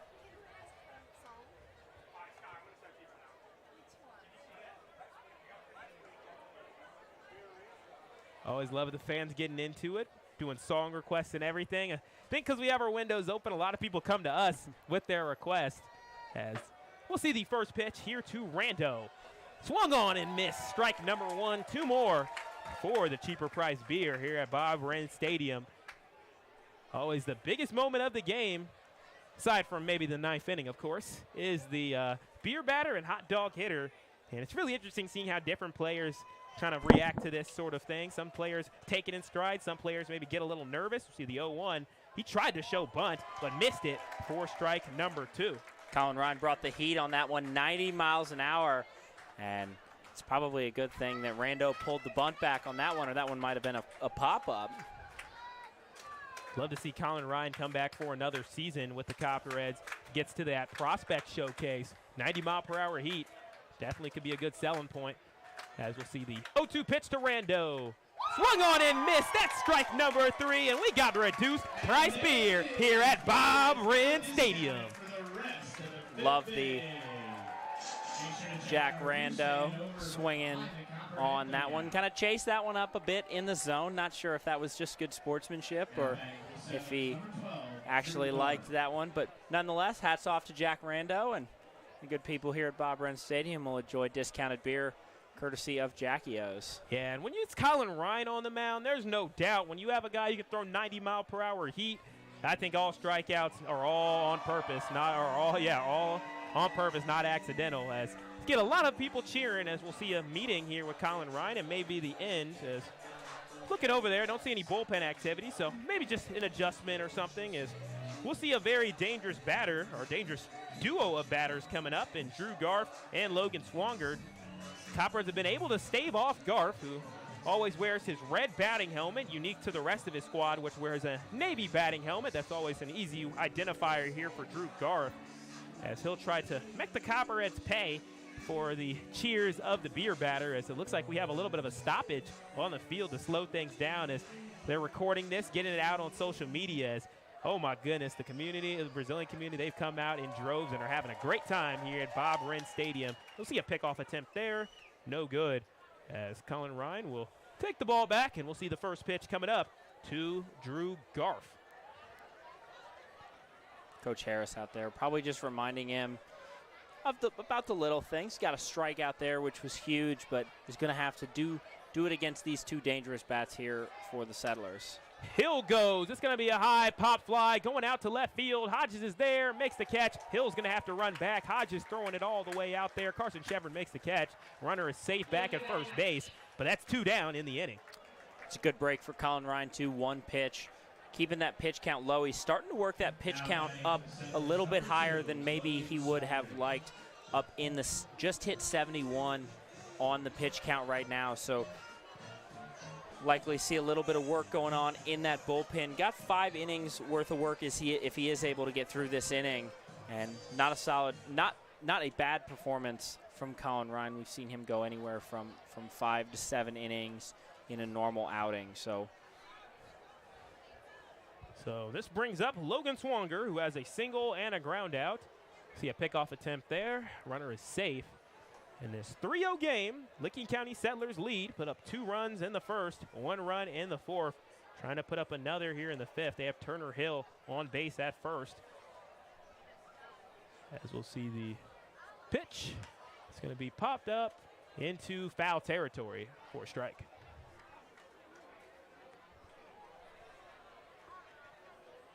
So 2 down in the inning. Copperheads trail 3-0. And they're going to try to put up some runs. They got to exceed 2 runs if they're going to want to start winning some games. As of lately, they've been a struggle. Last time they were above 3 runs was the Mariners game, where they put up 7, and that 7-9 game on the road up in Salina. The 0-1 popped backwards, and the net blocked it away from maybe it coming into the press box. We're going to get one this year, Sedric. I'm convinced that one's going to come right at the exact perfect angle. All I'll have to do is reach out and make the catch, but still waiting on it. Still waiting on it. Hopefully we don't have to keep waiting. Maybe we'll see it coming up on the 0-2 pitch to Logan Swanger. Colin Ryan into his 5th inning of work, trying to close it out. 2 outs. The 0-2 pitch. Turner Hill goes. It's fouled off backwards. If you're going to foul it off, Swanger, you got to foul it off a little bit higher, buddy. Trying to get a baseball, trying to get a little souvenir, as all fans that catch a foul ball or are able to get to a foul ball are able to keep it here as well, courtesy of one of our sponsors. I believe it's Snyder, Stroh, and Jarrett, the one sponsoring that one. So all of our wonderful sponsors, you come out here to Bob Wren, see all of their signage, and of course each one gets their own little promotion throughout the game. Our marketing team worked really hard in the off season to ensure those guys all got something unique here at the ballpark. Turner Hill goes. It's going to be hit right out to Jordan Long. Jordan Long just tosses it out there to Mitch Glass. That's out number 3 as the Southern Ohio Copperheads retire the side. Copperheads trail 3-0, but we'll get another chance to go bat here in the bottom of the 5th inning. It'll be Trey Rucker, Jordan Long, Mitch Glass. We'll see if the Copperheads can get on the board in front of a huge crowd at Bob Wren Stadium. You're listening to Southern Ohio Baseball on YouTube.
It's the bottom of the 5th inning here at Bob Wren Stadium. The bottom of the 5th is presented to you by Steak and Shake. Starting it off here in the bottom of the 5th inning, it's Trey Rucker. Last time he was up, he had a fly out to center field. He'll be followed up by Jordan Long and Mitch Glass. The 6, 7, 8 batters are all due up here this inning for the Copperheads, who need to put up a run. As we'll see the first pitch, it's going to be a deep drive into foul territory for strike number 1. That ball went deep, almost to OSF, the Ohio softball field, where you can see a little bit of it on the far right edge of your screen, as that definitely showed a little bit of power. But the count is 0-1, nevertheless, to Trey Rucker. Trey Rucker still chasing his first home run. Almost had one down there at the Reds Urban Youth Academy on July 4th, but Hayden Christensen jumped up, robbed him of it, and so Trey Rucker still searching for his first one. Trey Rucker also just announced his transfer from Arizona State, going to San Junco College. I believe it's the Dragons, isn't it? I believe so. Dragons. Either that or the Gators, I believe. As we see the 0-2 pitch, swung on and missed. So after a pair of foul balls, Trey Rucker goes down on strikes. That's strikeout number 4 for Nick Cunningham. He's been having himself a pretty solid day. Now pitching into his 5th inning, pitching a shutout. Only 1 hit for the Copperheads on the day on the ground rule double from Josh Steidel that was controversially not called a home run, as we have Jordan Long back up, who had a grounder out to first base where Johnson was waiting with his glove, as the count is 0-1 to number 7. And we'll see if Jordan Long can come through, as we always love to give a shout out to his parents. We always see his dad around, always saying what's up to us and calling us ESPN, which we always appreciate. As see the 0-1 pitch hits the zone for strike number 2, as it's been all strikes right now so far for Cunningham, and he'll try to close the door with another 3-pitch strikeout. Swung on and missed. That's the second 3-pitch strikeout, and we may be approaching immaculate inning territory. Nick Cunningham on the day, a really impressive 39 strikes to just 14 balls. Sedric has been absolutely dialed in finding the zone today. Has had 1 walk, 6 strikeouts now on the day. Mitch Class will try to figure him out as he'll take the first pitch for a strike as an immaculate inning is still on. He's not throwing a ball yet this inning. See the 0-1. Swung on and missed for strike number 2 as it's been 8 pitches, 8 strikes, whether they be foul balls or true strikes. Can Mitch Class prevent this from being an immaculate inning? We'll find out as Cunningham trying to write himself in the history books. The 0-2 misses.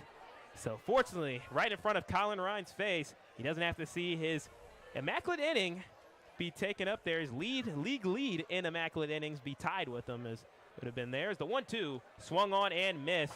So Mitch Class does avoid it being an immaculate inning, but still goes down on strikes. That's a trio of strikeouts for Cunningham, who continues to be pretty well rested when you don't have to pitch that much, Tim. I mean, it just helps you stay nice and relaxed throughout all of these innings. It is, and it continues to allow you to go deeper into this game when your offense continues to get hits and goes those longer innings. It allows you to stay loose over there in the dugout. And if you're Colin Ryan, you don't get much turnaround time here, as that was a 10-pitch inning.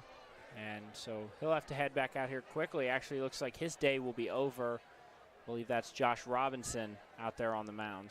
Yep, Josh Robinson from Jamestown, Ohio, getting his opportunity. Last time we saw him was out there in Salina, if my memory serves me right. It was where he pitched 1 inning, allowed 2 runs, both of them being earned, 2 hits, 1 walk, 1 strikeout, as this is his 9th appearance.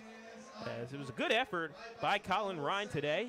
Holding the Settlers to 3 through 5 innings is not bad at all, but the Copperheads bats need to back him up a little bit. As looks like, Tim, you have a final stat line? 5 innings pitched, 4 hits, 3 runs, 2 of them earned, 2 walks, and 3 strikeouts. So not the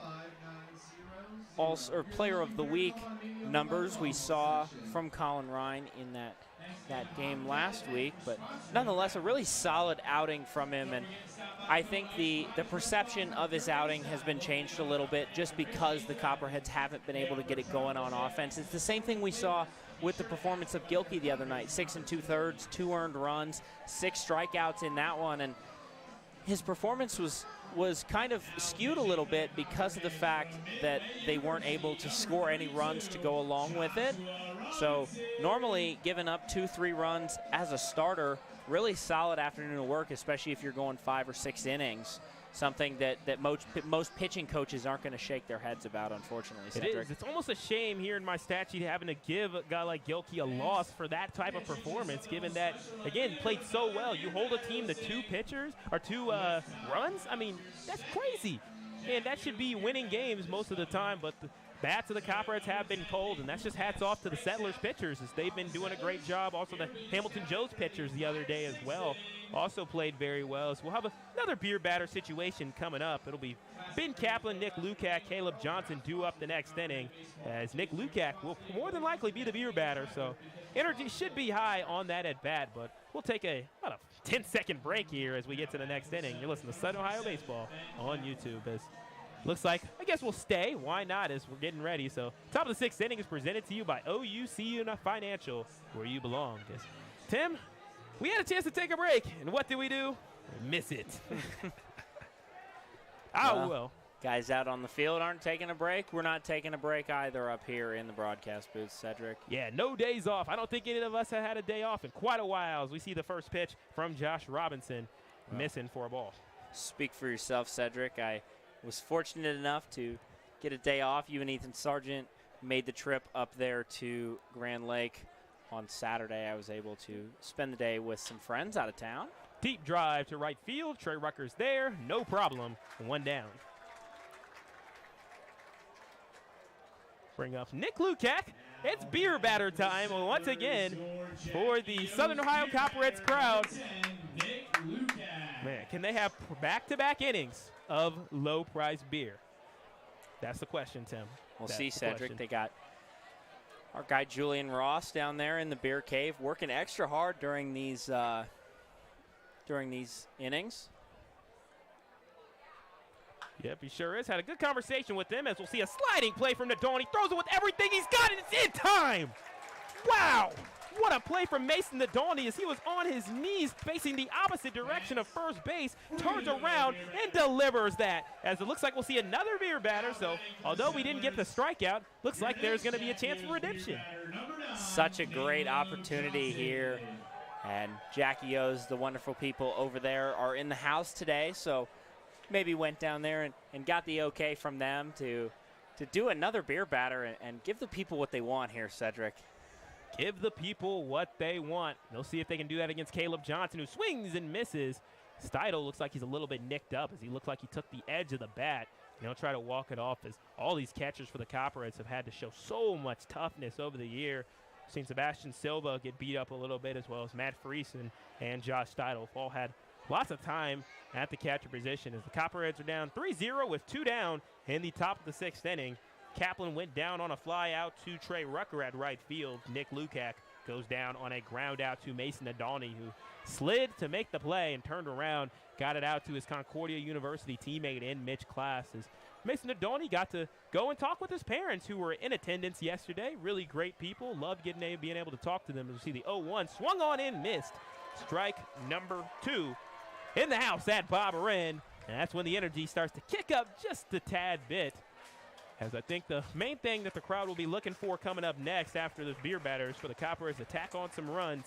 We'll see if they can do that. But first it starts with Josh Robinson trying to shut the door. The 0-2 misses low.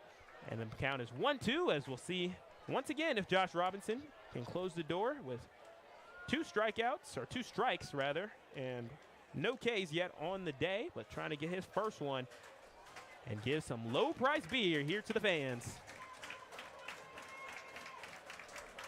1-2 fouled off, so we'll remain at 1-2. Robinson trying to get him chasing that off speed on the lower part of the zone. Really solid job by him coming in, getting 2 quick outs in this one, trying to shut down the Settlers offense. Caleb Johnson, who is reached on an error and has a strikeout. Copperheads trying to strike him out for the 2nd time in a row. The 1-2 outside that time. He did not swing after it. So now the count is evened up at 2 apiece. 2 balls, 2 strikes, 2 outs. And the top of the 6th inning, Copperheads trailing 3-0 to the Licking County Settlers. Settlers sitting at top of the GLSCL. Hamilton Joes are in action tonight as well, but they do have the tiebreakers. You see the 2-2 pitch. It's a deep drive out in the center field. Ratliff's underneath it, makes the catch, retires the side. So Copperheads give up nothing for the 2nd inning in a row. And going into the bottom of the 6th inning, they'll try to counter as it'll be Bam Thomas, Carson Shepard, Clayton Hodges, the 9-1-2 batters. We'll see if the Copperheads can try to get back in this game. Only down 3-0 and have a little bit of time to work with. You're listening to Southern Ohio Baseball on YouTube.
It's the bottom of the 6th inning here at Bob Wren Stadium. The bottom of the 6th is presented to you by the Eclipse Company Store.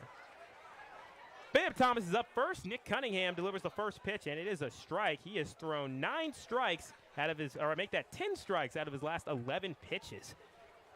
In the zone right now. Work in the zone.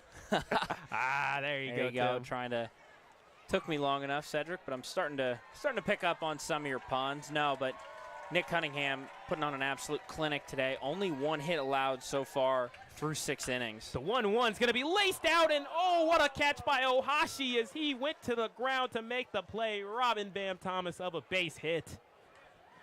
Oh, tough break for the Copperheads. We've said it time and time again, but it was a good piece of hitting, but just some exceptional catches by the infield. They have been amazing out there between Ohashi, Lukac. My goodness. We can even talk about Rando, Johnson. They've all been doing a great job on the infield. Yeah, specifically that left side of the infield has been like a brick wall, Sedric. You're not getting a single ball through there. Or in Lukac's case, you're not getting it over his head either. It is. Copperheads tried to go outside. They tried to go over. Maybe they'll have to go through. We'll see. As Carson Shepard is up, takes the first pitch outside of the strike zone barely for ball number 1 to the right of the plate. Copperheads have 1 down in this inning. Still have not been able to find much offense aside from Josh Steidel's deep drive for the ground rule double. As the count is 1-1, evened up to number 1.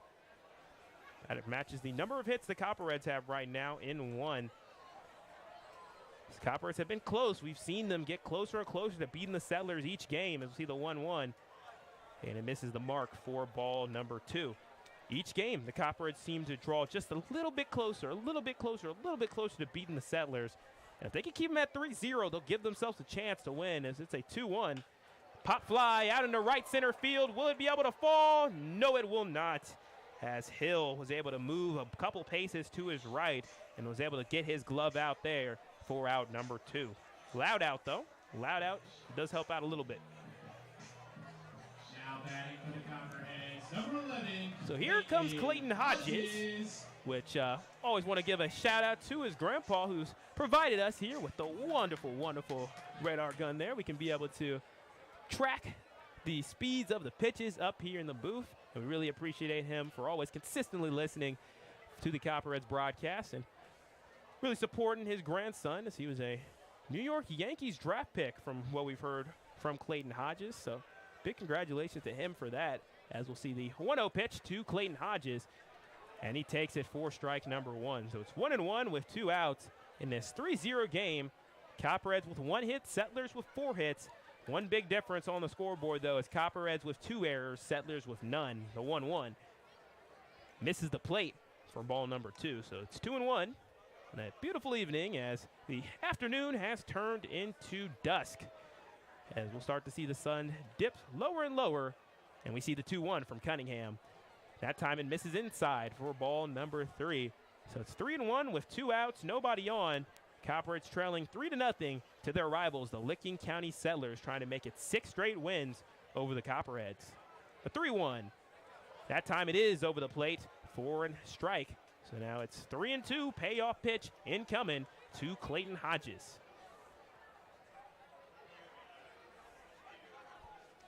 Payoff pitch, swung on and missed, drop strike 3.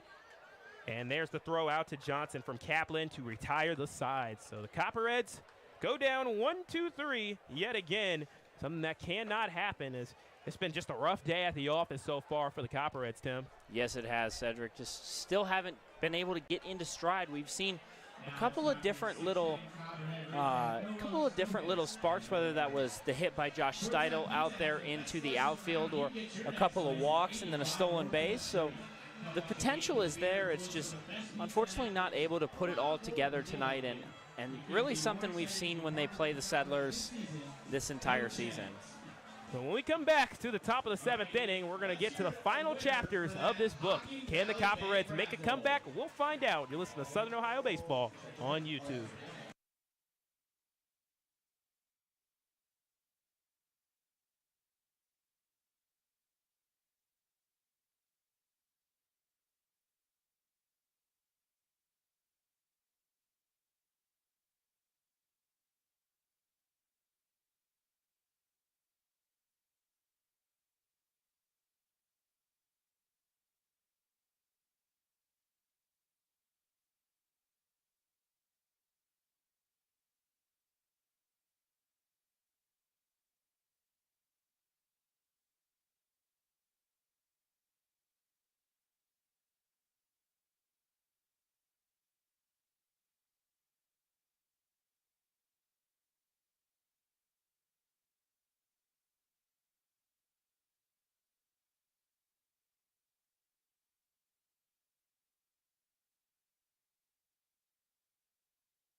It's the top of the 7th inning here at Bob Wren Stadium, and the top of the 7th is presented to you by Ohio Health. Leading off here for the Settlers, up 3-0, is number 3, Junpei Ohashi, who hit into a double play and then came up big for his team, picking up a double all the way out to left field over the head of Hodges, driving in a runner. First pitch, inside for ball number 1. So it's 1-0 to Ohashi, nobody on, as we're just getting started here with the final couple of innings, as these two teams won't be used to playing 8th and 9th innings. They played only 7th innings affairs the last two, as we see the 1-0. That goes into the strike zone, that low portion of the zone for strike number 1. So it seems like Robinson is kind of targeting that inside portion of the zone, trying to get Ohashi right there.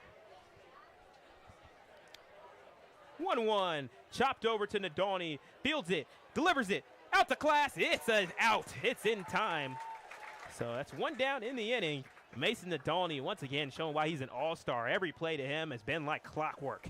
Yes, it has. Even the one error on the throw over there, Mitch Class, just a little bit too low for Mitch Class to try and scoop up. But even then, Mason Nadani been a lockdown over there on that third base side. So here comes Adam Crawford, who has a duo of groundouts to Nadani. And he'll take the first pitch for a strike as the umpire puts his fist up in the air, calls the strike. This count is 0-1. Has got a lot of people still getting into this game.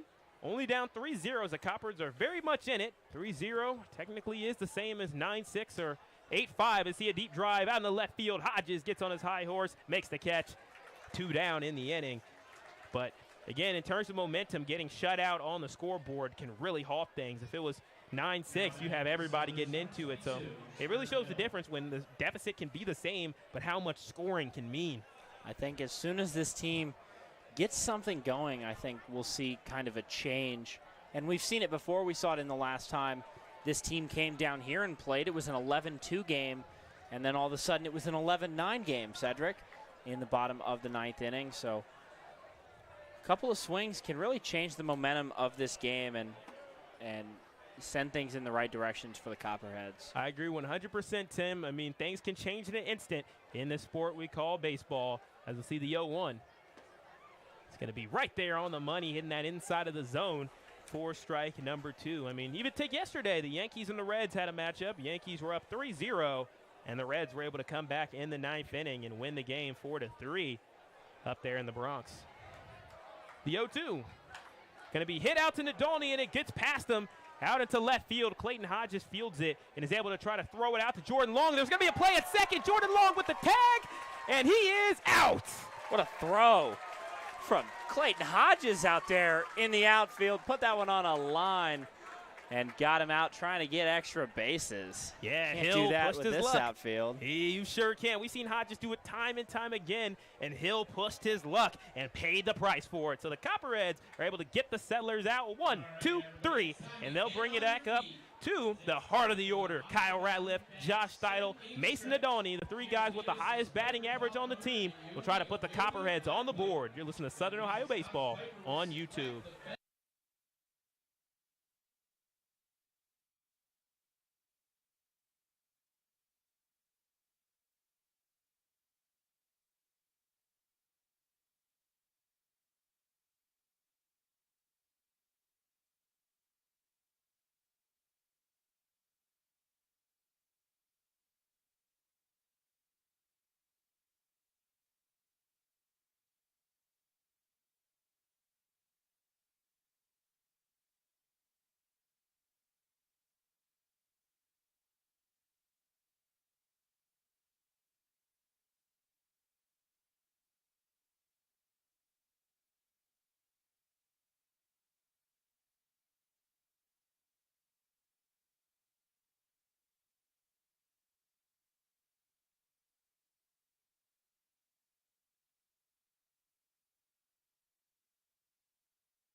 It's the bottom of the 7th inning here at Bob Wren Stadium. The bottom of the 7th is presented to you by Larry's Doghouse, as we have a new pitcher in play here for the Settlers. And Kyle Ratliff is up, and it's a deep drive into right center field, and it's down for a base hit.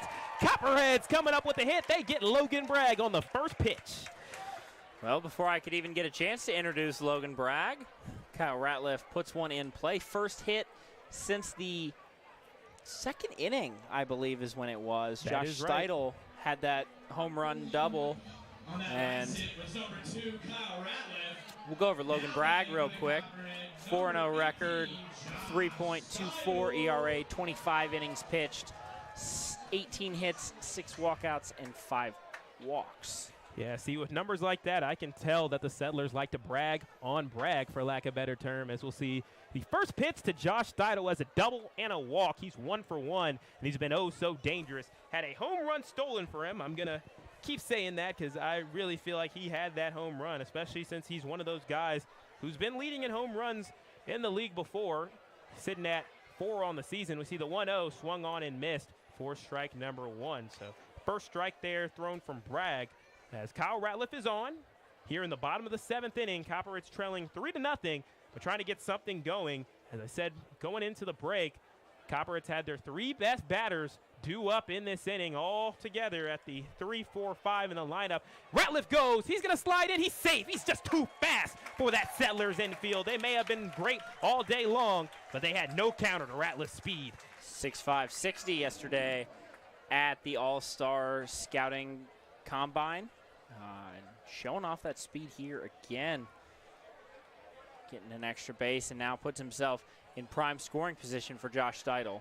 Pitch was outside for a ball, so now we'll see the 2-1 coming up here from Bragg, and it's a deep drive, pop fly out into right field. It's going to be in between second base and right field. The catch is going to be made from Hill, who comes up from his position to make the play, and that's going to be how Josh Steidel goes down. But Kyle Ratliff advances to second during that at-bat, and now that'll bring on Mason Nadolny, who has a pair of strikeouts. And we'll see if Nadolny can get it done here for the Copperheads. Has 1 runner on. You've seen him come up big with a couple of hits. He had 2 of them in his last matchup against the Settlers. One of them was an RBI.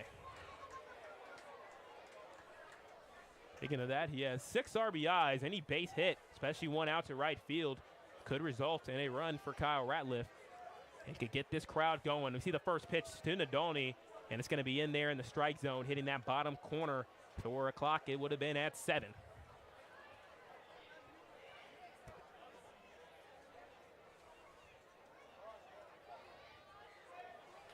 So we'll see the 0-1 pitch coming with 1 down in the inning. Kyle Ratliff, the leadoff runner at second base.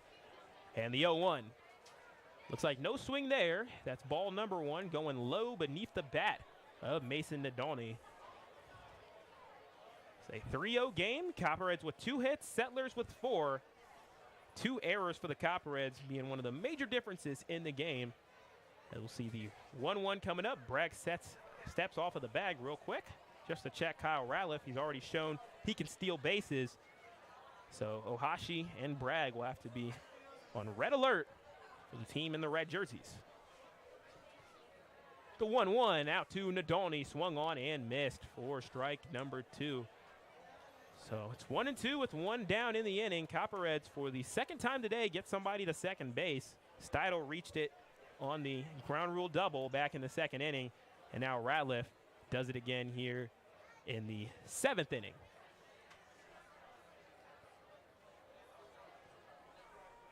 The 1-2, it's going to be hit out into center field, but it's going to go right to Crawford. No, it actually goes down in front of Crawford. It's a base hit for Nadolny. He comes through, as I thought it was going to keep flying out, but it almost died in the air, Tim. It did. It kind of looked like it might have even caught like a bit of the wind out there and spun around a little bit, dropped right at the feet of Adam Crawford.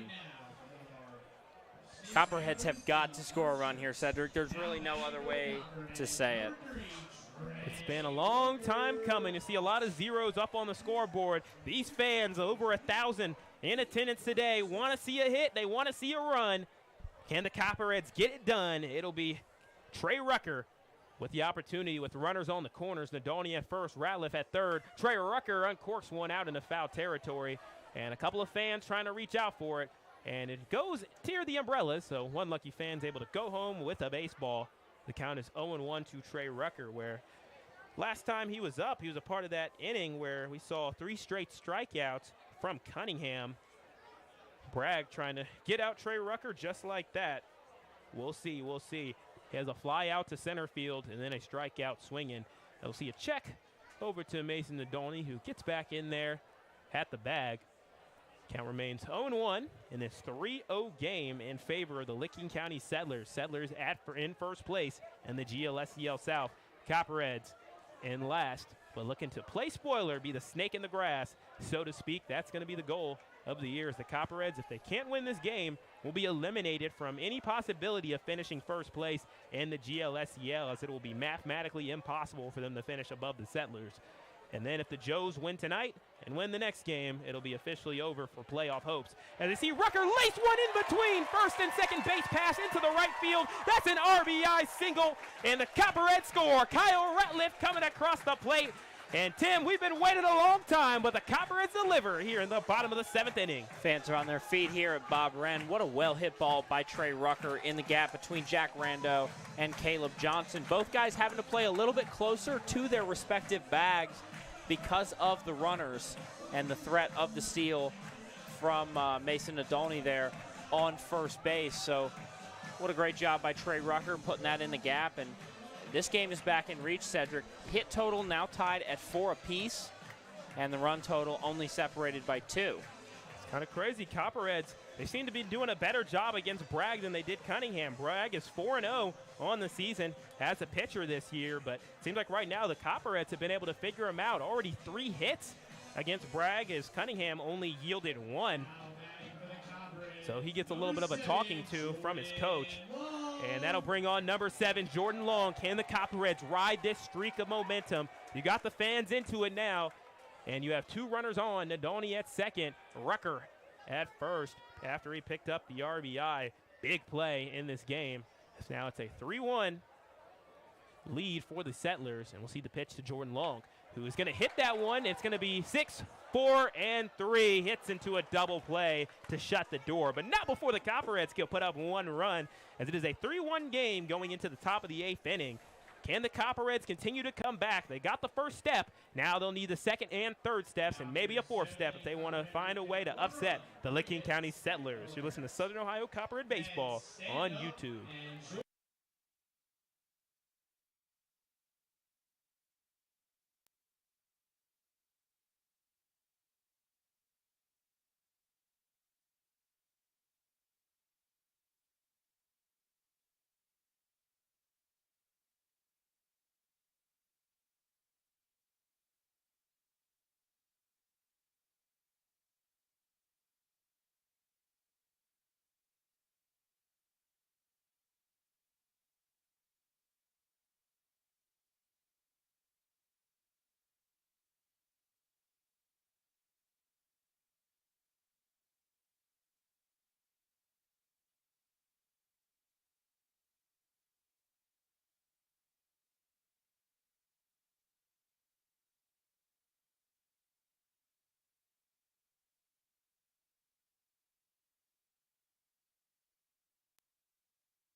It's the top of the 8th inning here at Bob Wren Stadium. The top of the 8th is presented to you by Eclipse Company Store.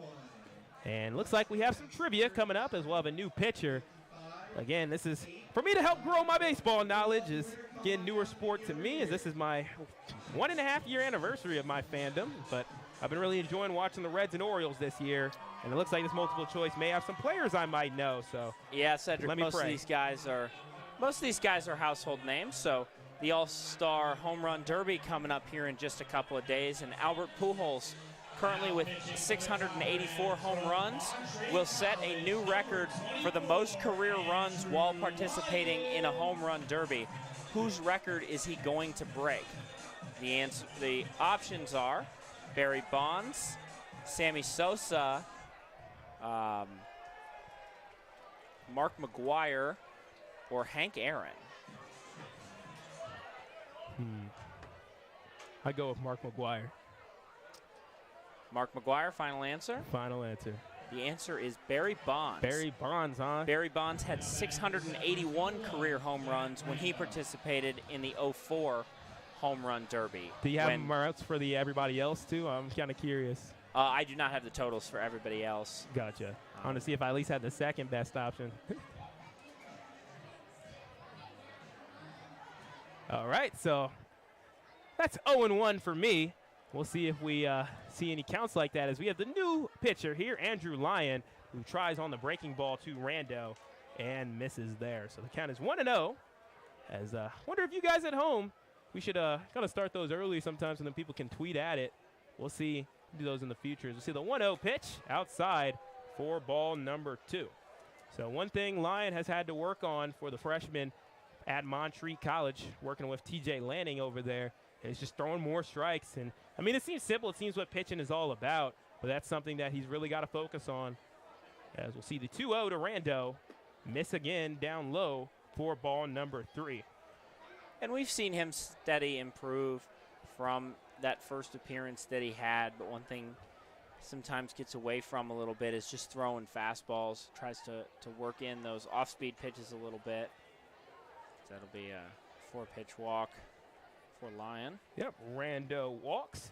And yeah, Lyon, he does have 1 strikeout on the year as well as 1 at least walk last time we checked here. So he's had a few wild pitches as well, which has kind of hurt him a little bit, especially in the Scouts game. But this is his 3rd appearance, and we see some pitchers have really bad starts. I mean, look at Gilk. He had his first game was really bad, but then his next 2 have been absolutely terrific. He's arguably been one of the best starters.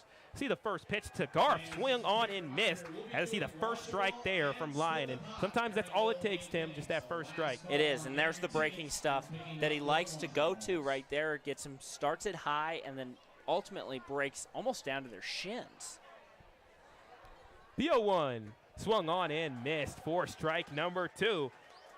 As Garf is a guy who does like to swing, and with Lyon's breaking action, it might be a good counter to what Garf can do. Yeah, if he can get him maybe a little bit outside too on this one. Both of those have been right over the plate. Rando goes. Missed there, no throw. Runner is safe, and the count is 1-2. So Garf did not swing at that one, showed some good discipline on the ball going outside, kind of like what you were talking about, Tim, and Rando able to get to second base. So Copperheads, they do have 1 run that they were able to put up. Can they follow it up with another shutout inning? We will see. It's the 3-1 game. Copperheads trailing by only 2 as Garf is up right now as he has a strikeout swinging, a ground out, and a fly ball to right field.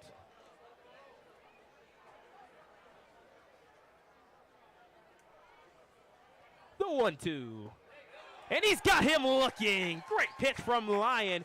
Hitting the inside of the zone 3 times on that at-bat. And he got Garf for strikeout number 1. We're already seeing a little of that improvement. Really good recovery from Andrew Lyon on the breaking ball there, back over the plate. Like when I said that, working it towards the outside, Garf didn't swing on it, and so he decided to work him back inside. Got him swinging on a similar pitch to what he got him swinging on the first 2 times. And that's a big confidence booster for the young freshman. Here comes Logan Swanger as the young freshman will now go against the reigning player of the week, his biggest test to date. As we'll see how he does against Swanger with Rando on second, 1 down in the 8th inning. Copperheads trail by just 2 and delivers the first pitch for a strike, hitting that lower outside portion of the zone. These are the kind of things that pitching coaches like to look at. You make a mistake in your first batter, come back, you pitch really well.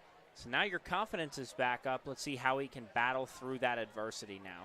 The 0-1 is going to be chopped right over to Mitch Class, who fields it on 1 hop, steps on the bag, 2 down. Rando advances to third, though, off of the play. So a productive out for Swanger. But with 2 down in the inning, Ben Kaplan will have the opportunity to try to drive in his teammate Rando. Ben Kaplan already RBI on the day. Scored that first run of the game there in the first inning, actually. Ended up scoring Turner Hill.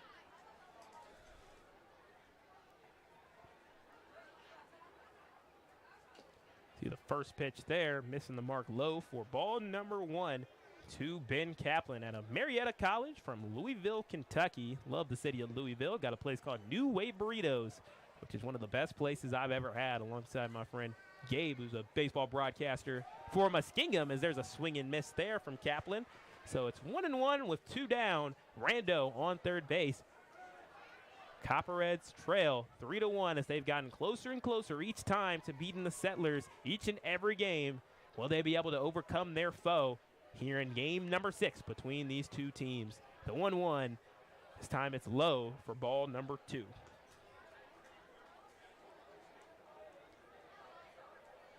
Any sort of hit will result in a run from Rando, as this is a moment where the dam can burst, but the Copperheads can be the ones to patch it up. The 2-1. This time it is low and inside for ball number 3, so it's 3-1 with 2 down. Matching the scoreboard, as it is 3-1 with the count, 3-1 with the game score. Settlers up 3-1. We'll have to check some of the games going on around the country, as they will be very important to the Settlers, as we see the 3-1 there for a strike, the inside corner of the zone, right near the face of Kaplan, as the count is now 3-2 with a chance to get out of the inning, potentially the biggest pitch for Lyon in his young career.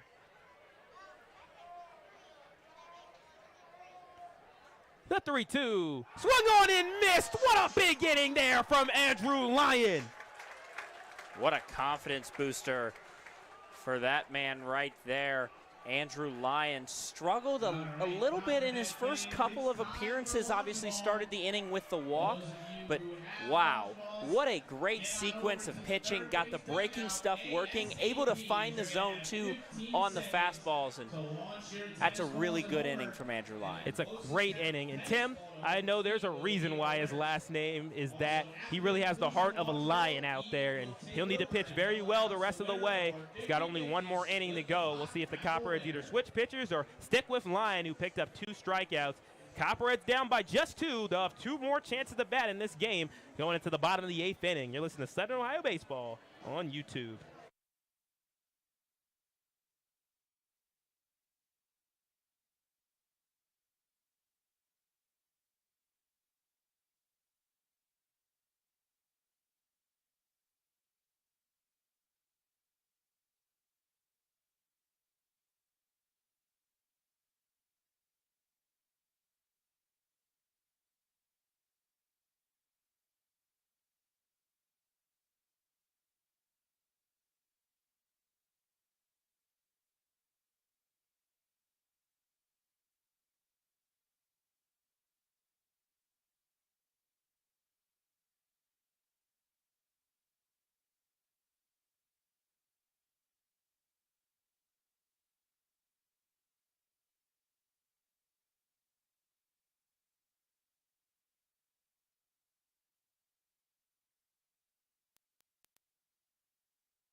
It's the bottom of the 8th inning here at Bob Wren Stadium. The bottom of the 8th is presented to you by Steak and Shake. Copperheads trail by 2 as they have 4 hits to the Settlers 5, as we'll see the first pitch hit by Mitch Class, who hits it out to the second baseman. Randos hadn't had to call his name yet this year, and delivers it out to Johnson, or more accurately, this game. Yeah, a bit quiet over there for Jack Rando at second base, but still awake in this one, not falling asleep over there. They sure did. It caught me off guard. That was a first pitch coming right out of the break. Didn't even have who was up. It was Mitch Class, and he goes down on the grounder, and that'll bring on Ashton Bam Thomas, who has a strikeout and also a line out to Ohashi, who made a wonderful catch on the ground. As we'll see the first pitch to Bam Thomas outside and low for ball number 1. So it's 1-0 with 1 out here in the bottom of the 8th inning as the Copperheads are running out of time to put up some runs. They'll need 4 to win at least, as we see a swing and miss there from Bam Thomas for strike number 1. Be huge for Bam Thomas, not only his confidence, but this team, if he's able to either work a walk out of this or just find something in the gap and get on base. Going back to what he said was his biggest strength was just being able to spray it around, find those gaps. And we'll need him to come through here just to be able to get on, especially getting into 2-out situations quickly is really detrimental to the Copperheads. So Bam Thomas takes a little break, and I'll go ahead and sit down. Myself a little rest here. Been standing up the whole game, Sedric. Take a break, man. It is, man. I've been into this, man. I want the Copperheads to be able to pull it off, beat their rivals, man. The 2-1. Oh, it's going to be fouled out right into Pruitt Field, home of the Ohio field hockey team. So the count is evened up at 2-2. As the Copperheads, they put up 1 run today. It was on a Trey Rucker RBI single scoring Kyle Ratliff. But other than that, the well has been dry for the Copperheads. And of course, earlier we saw the home run get robbed away from Josh Steidel, and that was a big run. We saw Andrew Allison even mention, like, hey, if the Copperheads lose by 1 run, they'll be looking back at that moment. And Copperheads hoping to avoid that from being their future. See a 2-2 pitch. It's going to be on its way from Bragg. And it's going to be fouled off once again. So the count is 2-2 with 1 out as it's starting to become quite dark outside with the lights shining bright. Primetime baseball here at Bob Wren Stadium. Good spot for Bam Thomas, too. 2 really well-hit foul balls. Starting to get the timing now of Logan Bragg. 2-2 from Bragg. It's going to be chopped foul into the dugout of the Licking County Settlers. And we'll stay at 2-2. Sent that one the other way, so now got a bit ahead of it. Now has to kind of find that happy balance between sending it down the left field line and then, of course, over the right field line. And we know he's got the power to put one out. Sure does. The 2-2 fouled backwards yet again as the drama continues to build with this at-bat. In a 3-1 game, Copperheads trail. They've trailed the whole game ever since the top of the first inning, as we saw Turner Hill and Logan Swanger score to get it started. And then after that, only 1 run apiece. 2-2. Chopped right over Bragg, and then it's going to be into the hands of Lukac. Lukac delivers it with some velocity out there to Johnson, and that's going to be 2 down in the inning.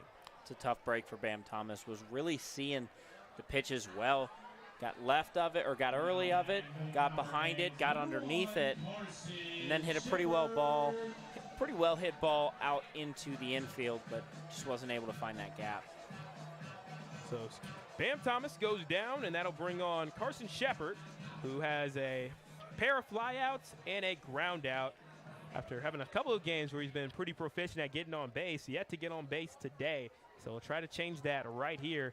He chops it foul for strike number 1. Good play out there by the Licking County Settlers coach, Jake Dennis, fielding it on 2 hops. Always fun playing the Licking County Settlers, of course, for getting to see our fellow broadcasters, fellow OU Bobcats. We'll see the 0-1 pitch to Carson Shepard. Another strike there, so it's 0-2. Logan Bragg's been dialing it up, but once again, big shout out to Cade Williamson, also Andrew Allison. Andrew Allison getting a job for himself as well. As we'll see the 0-2 outside for ball number 1 with, I believe, Learfield. Learfield, yep. Be working down in the Winston-Salem area. Very nice. I considered going to school down there because of the Learfield opportunities at Wake Forest.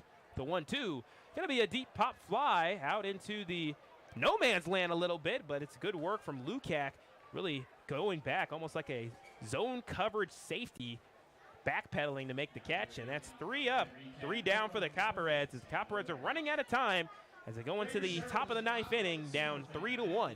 You listen to Southern Ohio Baseball on YouTube.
It's the top of the ninth inning here at Bob Wren Stadium. The top of the ninth is presented to you by Ohio Health. As we got the fans up on their feet here as we have the new pitcher coming in, and Cody Williams, he's usually a starter, but he's going to come in here to close for the Coppers to try to keep the score at 3-1. His ERA is 4.74, 21 strikeouts, 7 walks. Cody Williams hasn't been called upon to come in relief, but this is the first time we'll see him in this situation. Last time we saw him was against the Scouts. Pitched a full game, 7 innings, only allowed 2 runs. None of them were earned. 5 hits, 1 walk, 6 strikeouts, and picked up the win. And he's done great. This is his 6th appearance, and he'll work against the lineup of Nick Lukac, Caleb Johnson, Junpei Ohashi for the Settlers, as the Copperheads will look to keep him. Meat of this Settlers lineup, Sedric and Cody Williams does what he does best, or trying to do what he does best, and that's quick outs and throwing strikes. High pop fly into the crowd, goes down in the top row, and one fan fields it on one hop on the ricochet. And the count is 0-1 real quick here to Nick Lukac, who's been absolutely phenomenal at shortstop. It seemed like all the plays keep going to that left side, not a lot of plays to the right side. And that's what he's been benefiting off of, and he's done very well. As we'll see the 0-1 pitch from Williams. There's some heat on that one, but the count is 1-1 as he missed outside. Lukac batting .258, and on the day, reached on an error to go with a fly out and a ground out, and now fouls off the 0-1. Count is 0-2, or make that 1-2.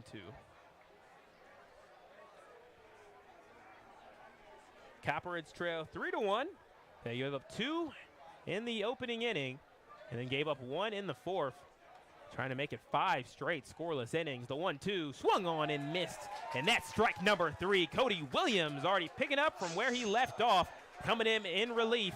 It's almost an inverse Luke Borer situation. We saw Borer start a game against the Cincinnati Steam, and then now we see a little bit of the inverse where we see a starting pitcher come out here and pitch relief, as it looks like we have a final score update that will impact the GLSCL South. Cincinnati Steam able to get the 7-6 victory over the Hamilton Joes and kind of sandwich everybody in at that second place spot. Settlers, looks like they'll take a game-and-a-half lead, I believe, in the first place position, and a couple of teams creeping up. The Xenia Scouts, the Cincinnati Steam, of course, staying active down there. All trying to chase down those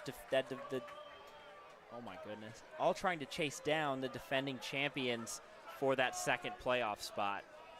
Yep, they're all going up there, as it's going to be a really tight race to the finish. The Copperheads can try to help out those teams by defeating the Licking County Settlers today. As Cody Williams, who wears the jersey number 31, flex the score of this game 3-1, but in favor of the Settlers, as the count is quickly 0-2 to Caleb Johnson. As Hamilton Joes, they've been one of the coldest teams over the last couple of games. They look like they were a team that had a lot of, they were going to be favorites. They were going to be a team that potentially could win the championship, but it seems like now they have looked very average over the last couple of games. They have a lot of star players, though. A lot of them had to play in the All-Star game, so that could be a reason. As the 0-2 pitch swung on and missed. 2 straight strikeouts for Cody Williams, and this crowd is electric right now, trying to push the Copperheads to the finish and give them a chance to bat for the win in the 9th inning. There's a reason they brought in Cody Williams in this situation. Normally a starter, as you've mentioned before, Sedric, but a guy that knows how to throw strikes, and that's simply what this team needs right here. They need a quick inning from their pitcher. Didn't want to dig into too many relief guys, as there's quite a few games coming up this weekend. Wanted to just keep the schedule intact. Cody Williams probably not scheduled to pitch for a couple more days, and an inning here will really help out this team. The 0-1 swung on and missed by Ohashi for strike number 2. And it's almost been an immaculate inning. Just 1 ball thrown so far from Cody Williams. Crowd is going crazy. They're on their feet. Chance to get out of the top of the 9th and give the Copperheads a chance. Can Cody Williams do it? He sets up on the mound, gets his sign, deals the pitch. And do they got him looking? No, the umpire says it was off the mark just barely, and the fans are not going to like that one. I don't know, Sedric. That looked about as much of like a strike as we've seen here at this ballpark, but Give Cody Williams another chance here. The 1-2, check swing, did he go? He did not go! So back-to-back controversial plays. The count is evened up 2-2. Ohashi now is able to even it up. One thing Josh Steidel is doing right, or just did moments ago, was talk to that home plate umpire, try to find the zone. 2-2, chopped right over to the Copperheads dugout. And the count remains 2-2 to Ohashi. Nobody on in a 3-1 game. Copperheads, if they can hold off the Settlers, they'll have one more chance to bat. Well, they'll need 2 runs to tie, 3 runs to take the lead. First, they have to shut the door, though, here in the top of the 9th inning. Cody Williams on the mound came in this 9th inning, trying to keep the score at 3-1. Here's the pitch, fouled off. The drama continues to build. Oh, the crowds make these games oh so fun, Tim. Never get tired of this. Sad we don't have too many games.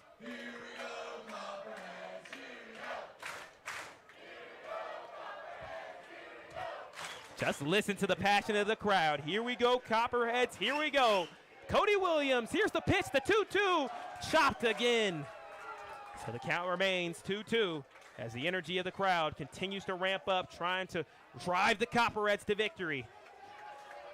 Doing everything he can here to stay alive is Jumpy Ohashi. And we'll see who wins. Cody Williams sets up once again. Another 2-2 pitch. Swung on in, missed by Ohashi. Cody Williams. Oh, he takes off his hat in excitement. He gets mobbed by his teammates. Oh, what a great job by Cody Williams coming in here in the 9th inning and shutting them out. And we're getting everybody pumped up as the Copperheads will have a chance. Oh, yes, it is right. You're right, Tim. It's time to pump it up. Copperheads will have their shot in the bottom of the 9th inning. Can the Copperheads walk it off? Can they beat the Settlers for the first time? We will see. We'll just keep it right now, and so you can hear the energy of this crowd for all you guys at home.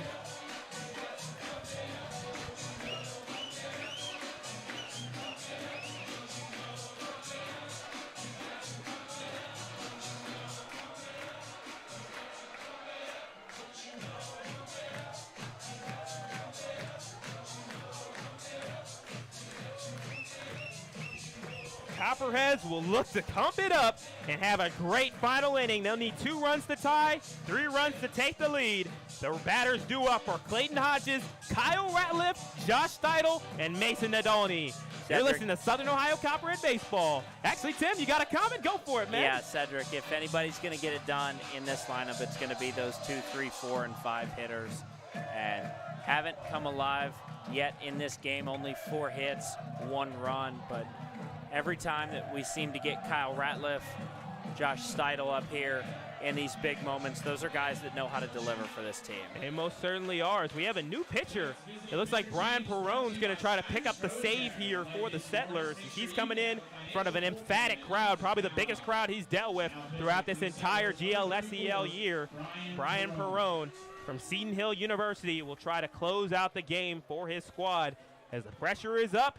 Here at Bob-Wren Stadium, the drama is high, the stakes are high. Can the Copperheads pull off this comeback victory? We will see. You're listening to Southern Ohio Baseball on YouTube.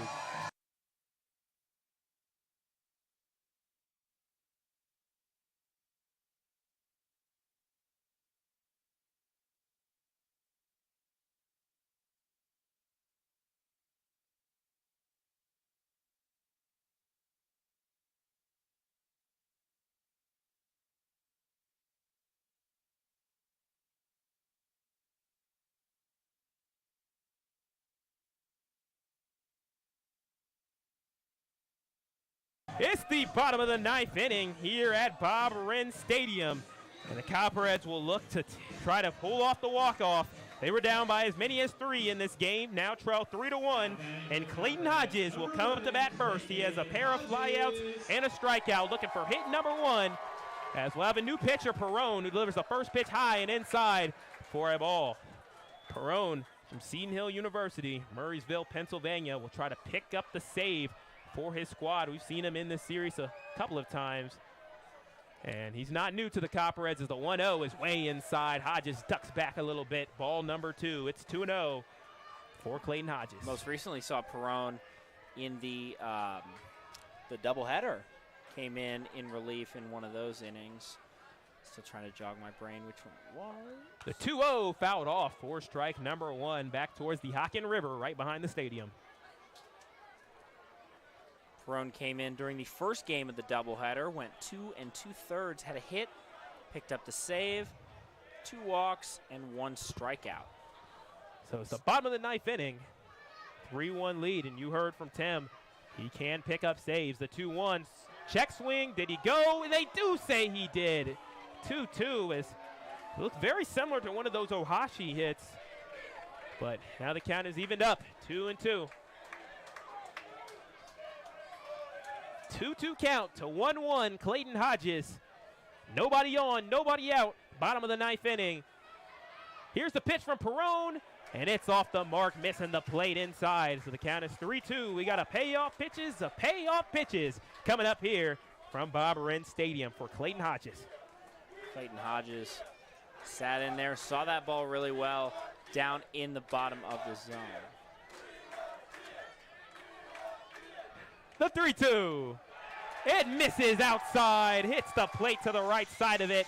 That's a walk for Clayton Hodges, and here comes Kyle Ratliff. He's been excellent in these moments this year, and it almost seems like every time Ratliff's about to come up to the plate, you always see some sort of meeting with coaches. If I'm the coach here for the, if I'm the coach here for the Licking County Settlers, Coach Dennis, I don't know if I want Kyle Ratliff to stand in the box. Kyle Ratliff seems to always come back big, come up big in these types of situations. Kyle Ratliff would be the game-tying run as he steps into the box. And if I'm Coach Dennis, I don't know if I want him in the box or not. Not at all. We suspected that the Settlers did walk Steidel at one point intentionally, but they could do the same thing for Kyle Ratliff if they choose to, as I'll say it was such a big deal for Clayton Hodges to get on base. If you start off in the bottom of the 9th inning with a guy not getting on base, you start off with 1 out. It makes things a lot tougher. Now you have back-to-back with Kyle Ratliff and Josh Steidel, 2 guys who can really get it done for the Copperheads. And it always seems like late in games, those are the guys that are up. It always seems like destiny leads to this. Perone on the mound. We'll see the first pitch to Ratliff. He'll take the first pitch for a ball, as Perone has been just slightly off the mark. He seems to have his pitches almost over the plate, but just missing left or just missing right, barely. Kyle Ratliff really comfortable in these situations, as we've talked about night in and night out with this guy. A big game, big time hitter. The 1-0 swung on and missed for strike number 1. Selfish versus unselfish hits is going to come into play, and whenever you see this situation, you've got to go for the win. Or at least the kill shot here, as it is a 1-1 count with Clayton Hodges on first base. And hear the chant, Kyle. The 1-1 outside, ball number 2. The count is 2-1 with 1 runner on. 3-1 game, bottom of the 9th inning here at Bob-Renn Stadium. There's only a few more of these big home games left, and the Copperheads want to try to get one here for the crowd and for themselves as well this season. Try to get win number 12. The 2-1 outside once again. We try to see him work the slider as Perone delivering those balls outside. So now the count is 3-1, nobody out. Good hitters count. We'll see if we see a swing here from Ratliff.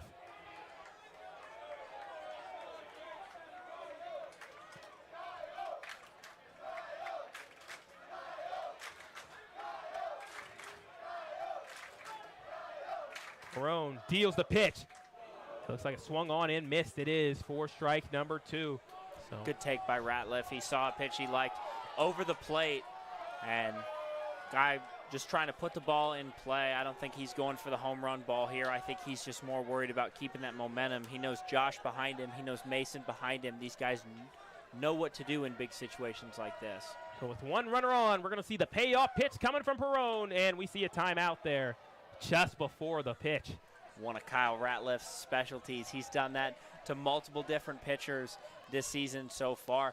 Kind of eases his way back out and then calls time. Pitcher gets ready, winds up, throws it, and playing mental games here with Brian Perone. This is a primarily mental game, as we'll see the 3-2 payoff pitch from Perone. Swung on and missed, as that was a huge strikeout there. as Ratliff goes down as Perone potentially picks up the biggest strikeout of the inning right there. Ratliff looks back at the dugout and kind of shakes his head. That was the pitch that he wanted.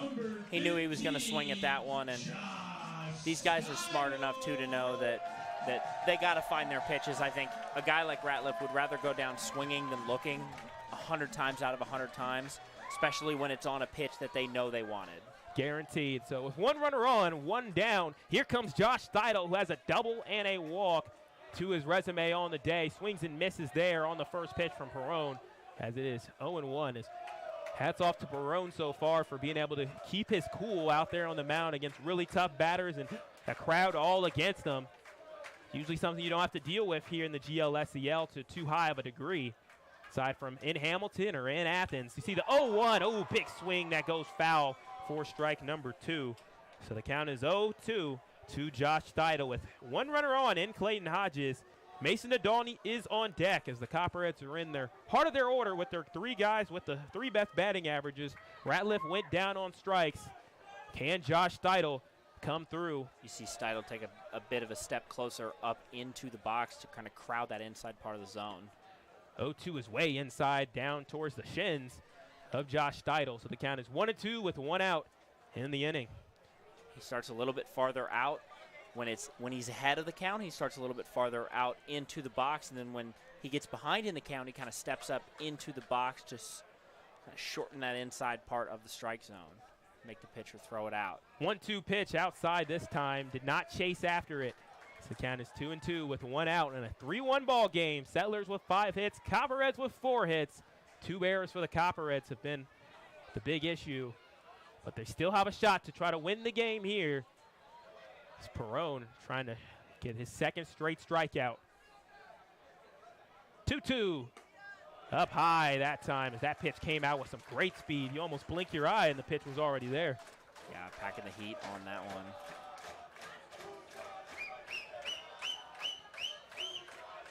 See the crowd on their feet, standing, making some noise. It'll be another payoff pitch for the 3rd time straight. Walked the first one, struck out the second one. Can Perone do it again? 3-2, outside, he walks Steidel. So Steidel, the tying run, is on base here for the Copperheads as he goes, gets the crowd pumped up, puts his hands in the air, and that'll bring on number 23, Mason Nadolny. And I think a deep fly ball out into the outfield would not be a bad idea here for Mason Nadolny. Obviously, he's going to want to try to find the gaps and put a ball in play. Try to get Clayton Hodges to score, but really anything to advance the runner here for Mason Nadolny will leave this team in a really good situation. Once again, Copperheads need 2 runs to tie and go to extra innings. They need 3 for the walk-off. As 2 runners are on, you have your game-tying run in Josh Steidel on base.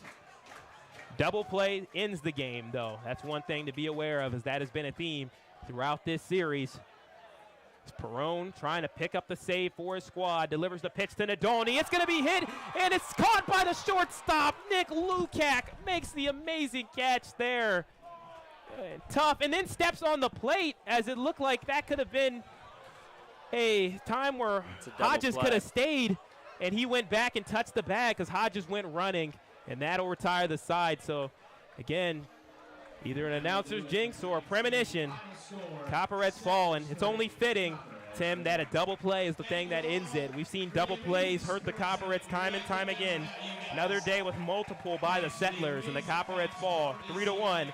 So 6 straight losses now to the Settlers and 5th straight losses on the season. The Copperheads fall to 11-19. They are eliminated from first place in the GLSEL, so they cannot finish with first place. They only have 1 more opening for a playoff spot, and it's dependent on the Hamilton Joes. The Hamilton Joes can't win 2 more games, or it's it. And the Licking County Settlers still have quite a bit of work to do in order to lock up that first spot. Obviously, anything can still happen here in the GLSCL South, but Copperheads are going to have to make some adjustments here in these last couple of games, do a little bit of reflecting if they're going to want to get things done and really finish this season strong. We've seen a good performance again today by the pitchers. Really, all 3 pitchers did their job We'll go ahead and check here at some of the final stat lines for the Copperheads pitchers. We'll start with Colin Ryan, 5 innings, 4 hits, 2 earned runs, 3 strikeouts. Josh Robinson, 2 innings, no earned runs. Andrew Lyon, 1 inning, no earned runs, 2 strikeouts. And then Cody Williams came in, 1 inning, no earned runs, and 3 strikeouts. So, I mean, it's been a tough one today, or these last couple of games for the Copperheads, just trying to put it all back together. Sure is. But one thing you cannot question is the heart of this team. Is, again, the crowd was absolutely electric. There were some plays made, of course, especially on the fielding. We had some great plays from Nadani, from Jordan Long. Clayton Hodges was especially solid out there in left field, too. So he had a lot of plays go his way, and he made some good throws, one of them to Jordan Long. And again, tough for the Copperheads is, again, they have to keep seeing the Settlers. You'd wish that you might want to get somebody else at this point. As you played the Settlers 3 straight times, they've beaten you 6 times. You want to play somebody else at this point. And the Copperheads will get to, as they'll play the Cincinnati Steam tomorrow. As, to be frank, Tim, I'm tired of the Settlers as well. So, yeah, it's been tough playing the Settlers, a team that pretty much is kind of the kryptonite of this team. And we'll see if the Copperheads can get it back going again tomorrow. Maybe a different team. As you said, we'll see the Cincinnati Steam tomorrow. Maybe seeing that different team and just kind of mentally resetting, getting their minds right again, and being able to come out and take care of business tomorrow against this team will help them as they finish out the season against the Ice Haulers and the Settlers. It is. One thing that's also a high point here is the Copperheads have been holding the Settlers to very low run totals these last couple of games. They're going against some really talented hitters. They held them to 5, 2, and 3. And that's big improvement than what we saw at the beginning of the season, where we were seeing 11, 12, 13 runs when we play the Licking County Settlers. So being able to kind of figure them out defensively now is a big improvement. Now what has to come back around is the hitting. It is the hitting. So Copperheads fall 3-1. We'll have some post-game content coming for you when we come back. You're listening to Southern Ohio Baseball on YouTube.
So the Copperheads fell today to the Licking County Settlers 3-1. However, they got the crowd rocking in the ninth inning, and it was thanks to this guy, Cody Williams, who fired not one, not two, but 3 strikeouts there. How did it feel just getting everybody pumped up like that? It felt great. You know, beforehand it was like I knew I was throwing an inning out of the bullpen either today or tomorrow, and then just happened to be we were in a close game, 2-run game going in the ninth, and I was like, let's go in, let's fire everybody up, let's get a big inning, you know. And you saw it kind of worked. You know, we got some good. I don't remember how they got on, but we had 2 runners on and then a line drive double play. I mean, can't help that. That's just baseball. But I mean, you have all the Brazilian people come in. You know, they were all chanting and everything. Obviously, I try to lock in as much as I can and not really pay attention to outside stuff. But when you've got over 1,000 people out here all chanting and everything, it's awesome. It's really helped. Gets the adrenaline going. You don't got to ramp yourself up. It does it for you. Yeah, so talk about that to the fans that maybe might not know. So you normally start and haven't played in a couple of days, so coming out of the bullpen, is that just to stay fresh or? So we're on pretty much like a 7-day rotation. That starters like pretty much pitch once a week. And then I would normally throw my bullpen on today. And then so instead of throwing a bullpen, we kind of talked about it. I was like, why not come out, throw inning out of the bullpen in the game, give, you know, like maybe a save situation or any kind of big situation, come in, get my work in, and still contribute, you know, to the team. Talk about a couple of the other guys that came out of the bullpen. Josh Robinson came out, had 2 scoreless innings, and then Andrew Lyon showed a lot of improvement from his last outing. Came in, had 1 inning scoreless, got 2 big strikeouts there when the team needed it as well. Definitely, yeah. I mean, good start from Colin. I mean, we ran into a little bit of trouble, but if the starter can give you 5 innings with 3 or less runs, that's a quality start right there. That gives us a chance to win the game. He kept us in the game. He competed, and then got it to Josh. Josh came in, 2 scoreless, and then Andrew came in, did great. You know, got that scoreless inning to send us to the ninth with a 2-run game, and that's all you can ask for. You know, you get it within 2 runs in the ninth, and this team's got a shot at home. When we play at home, we've definitely got a shot. Of course, there's always a shot. But Cody, you guys had the day off yesterday because of that. Did you guys do any sort of practice together or just do any team bonding, anything like that? We don't. Whenever we have the days off, we don't practice. But my family actually came up I think they came up the night before last. So they came up. I spent the day with them. Shout out to my mom. I love her. But I'm sure she's watching this. And so I spent the day with them. We went to some stuff in Athens, did some fun stuff, and nice. Everybody else just kind of had a chill, relaxed day, kind of let the body recover. Of course. Well, again, you ignited the crowd. We can still hear them up here, still cheering, still having fun. Cody, thank you for helping to ignite the crowd, man, and good work today, and we can't wait to see you in your next start. Thank y'all, sir. Thank you.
So the Copperheads fell today to the Licking County Settlers 3-1, but each single game they keep getting more and more improvement against the Settlers.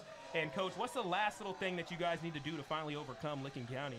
Just put timely ABs together and get jobs done and not make errors. I guess that's the name of the game. You can't do those or you might not win a ball game. So we're just going to keep grinding, keep pushing, keep having fun for these last 7 games now. I think it is. 8 games of the season.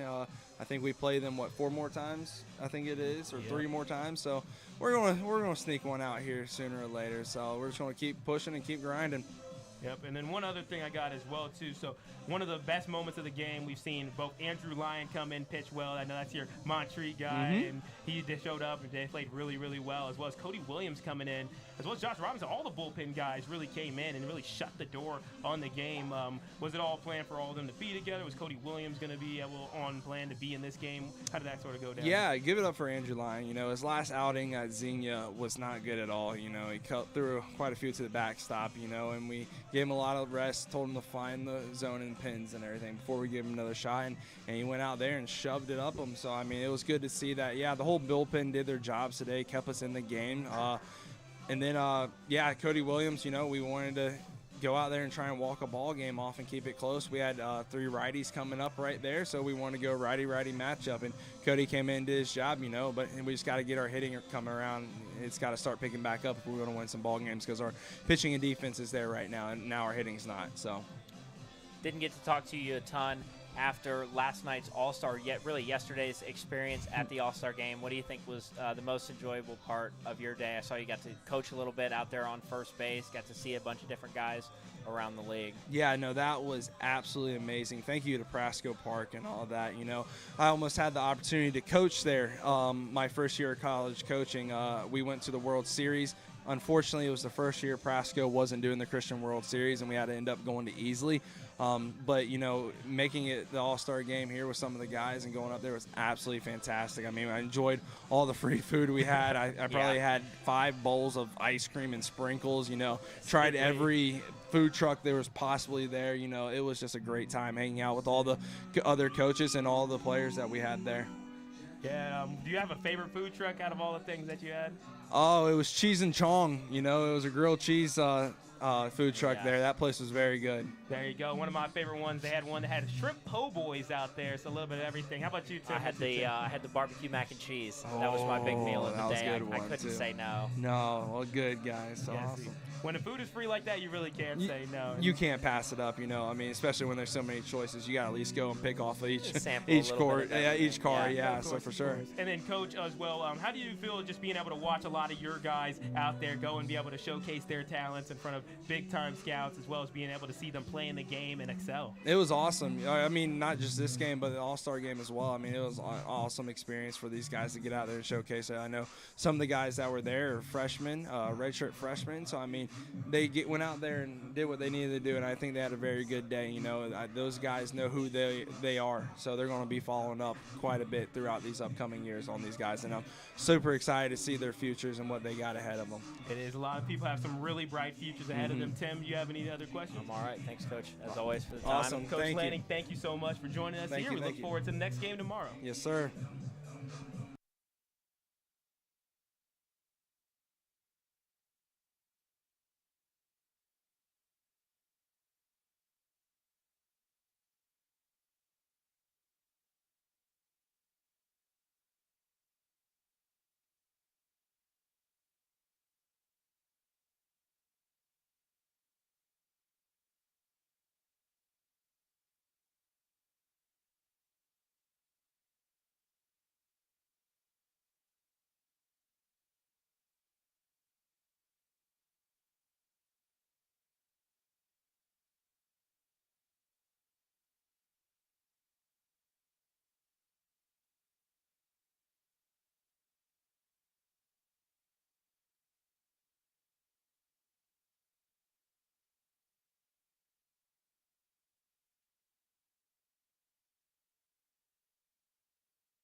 So the Copperheads fell today to the Licking County Settlers 3-1 as the Copperheads did pretty well on the defensive side. You got to hear from Coach Lanning as well as Cody Williams, who were able to do a good job being able to stave off the Settlers, but it was not enough at the end of the day. But tomorrow we have a new opponent, thankfully, as we played the Settlers 3 times straight, and I'm frankly sick of playing those guys, and we have to play them 3 more times at this point, man. They've beaten us 6 times now.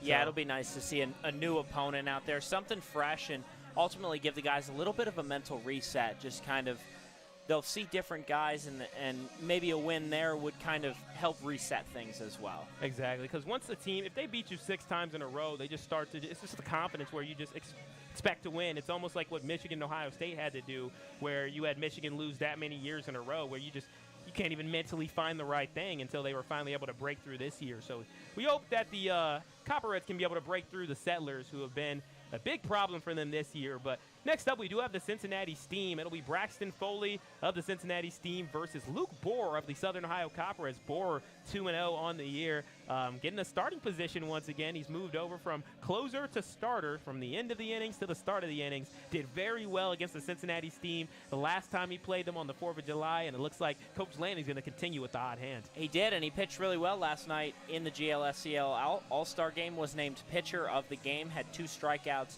in that inning as well. For Braxton Foley, an 0-2 record on the year, 5.82 ERA in 4 games, does have 4 starts as well. 17 inning pitched, a strikeout to walk ratio of 16-9, allowing 17 hits this year.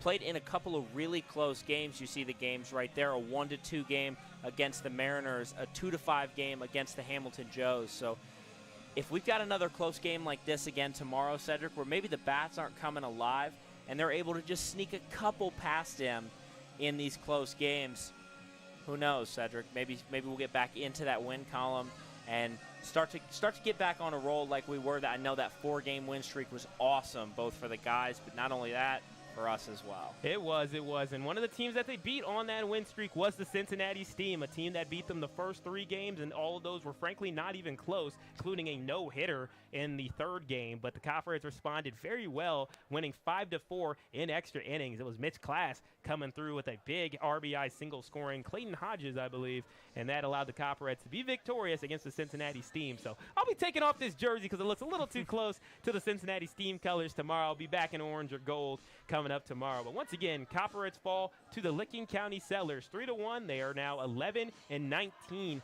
on the year. Settlers improved to 19-12 on the season as they look to try to continue their path to trying to get first place in the GLSCL South. Once again, our final score is 3-1. Settlers overcoming the Copperheads 3-1 here on the road. And for Sedric Granger and Tim Hanna, you got to enjoy some Southern Ohio Copperhead baseball.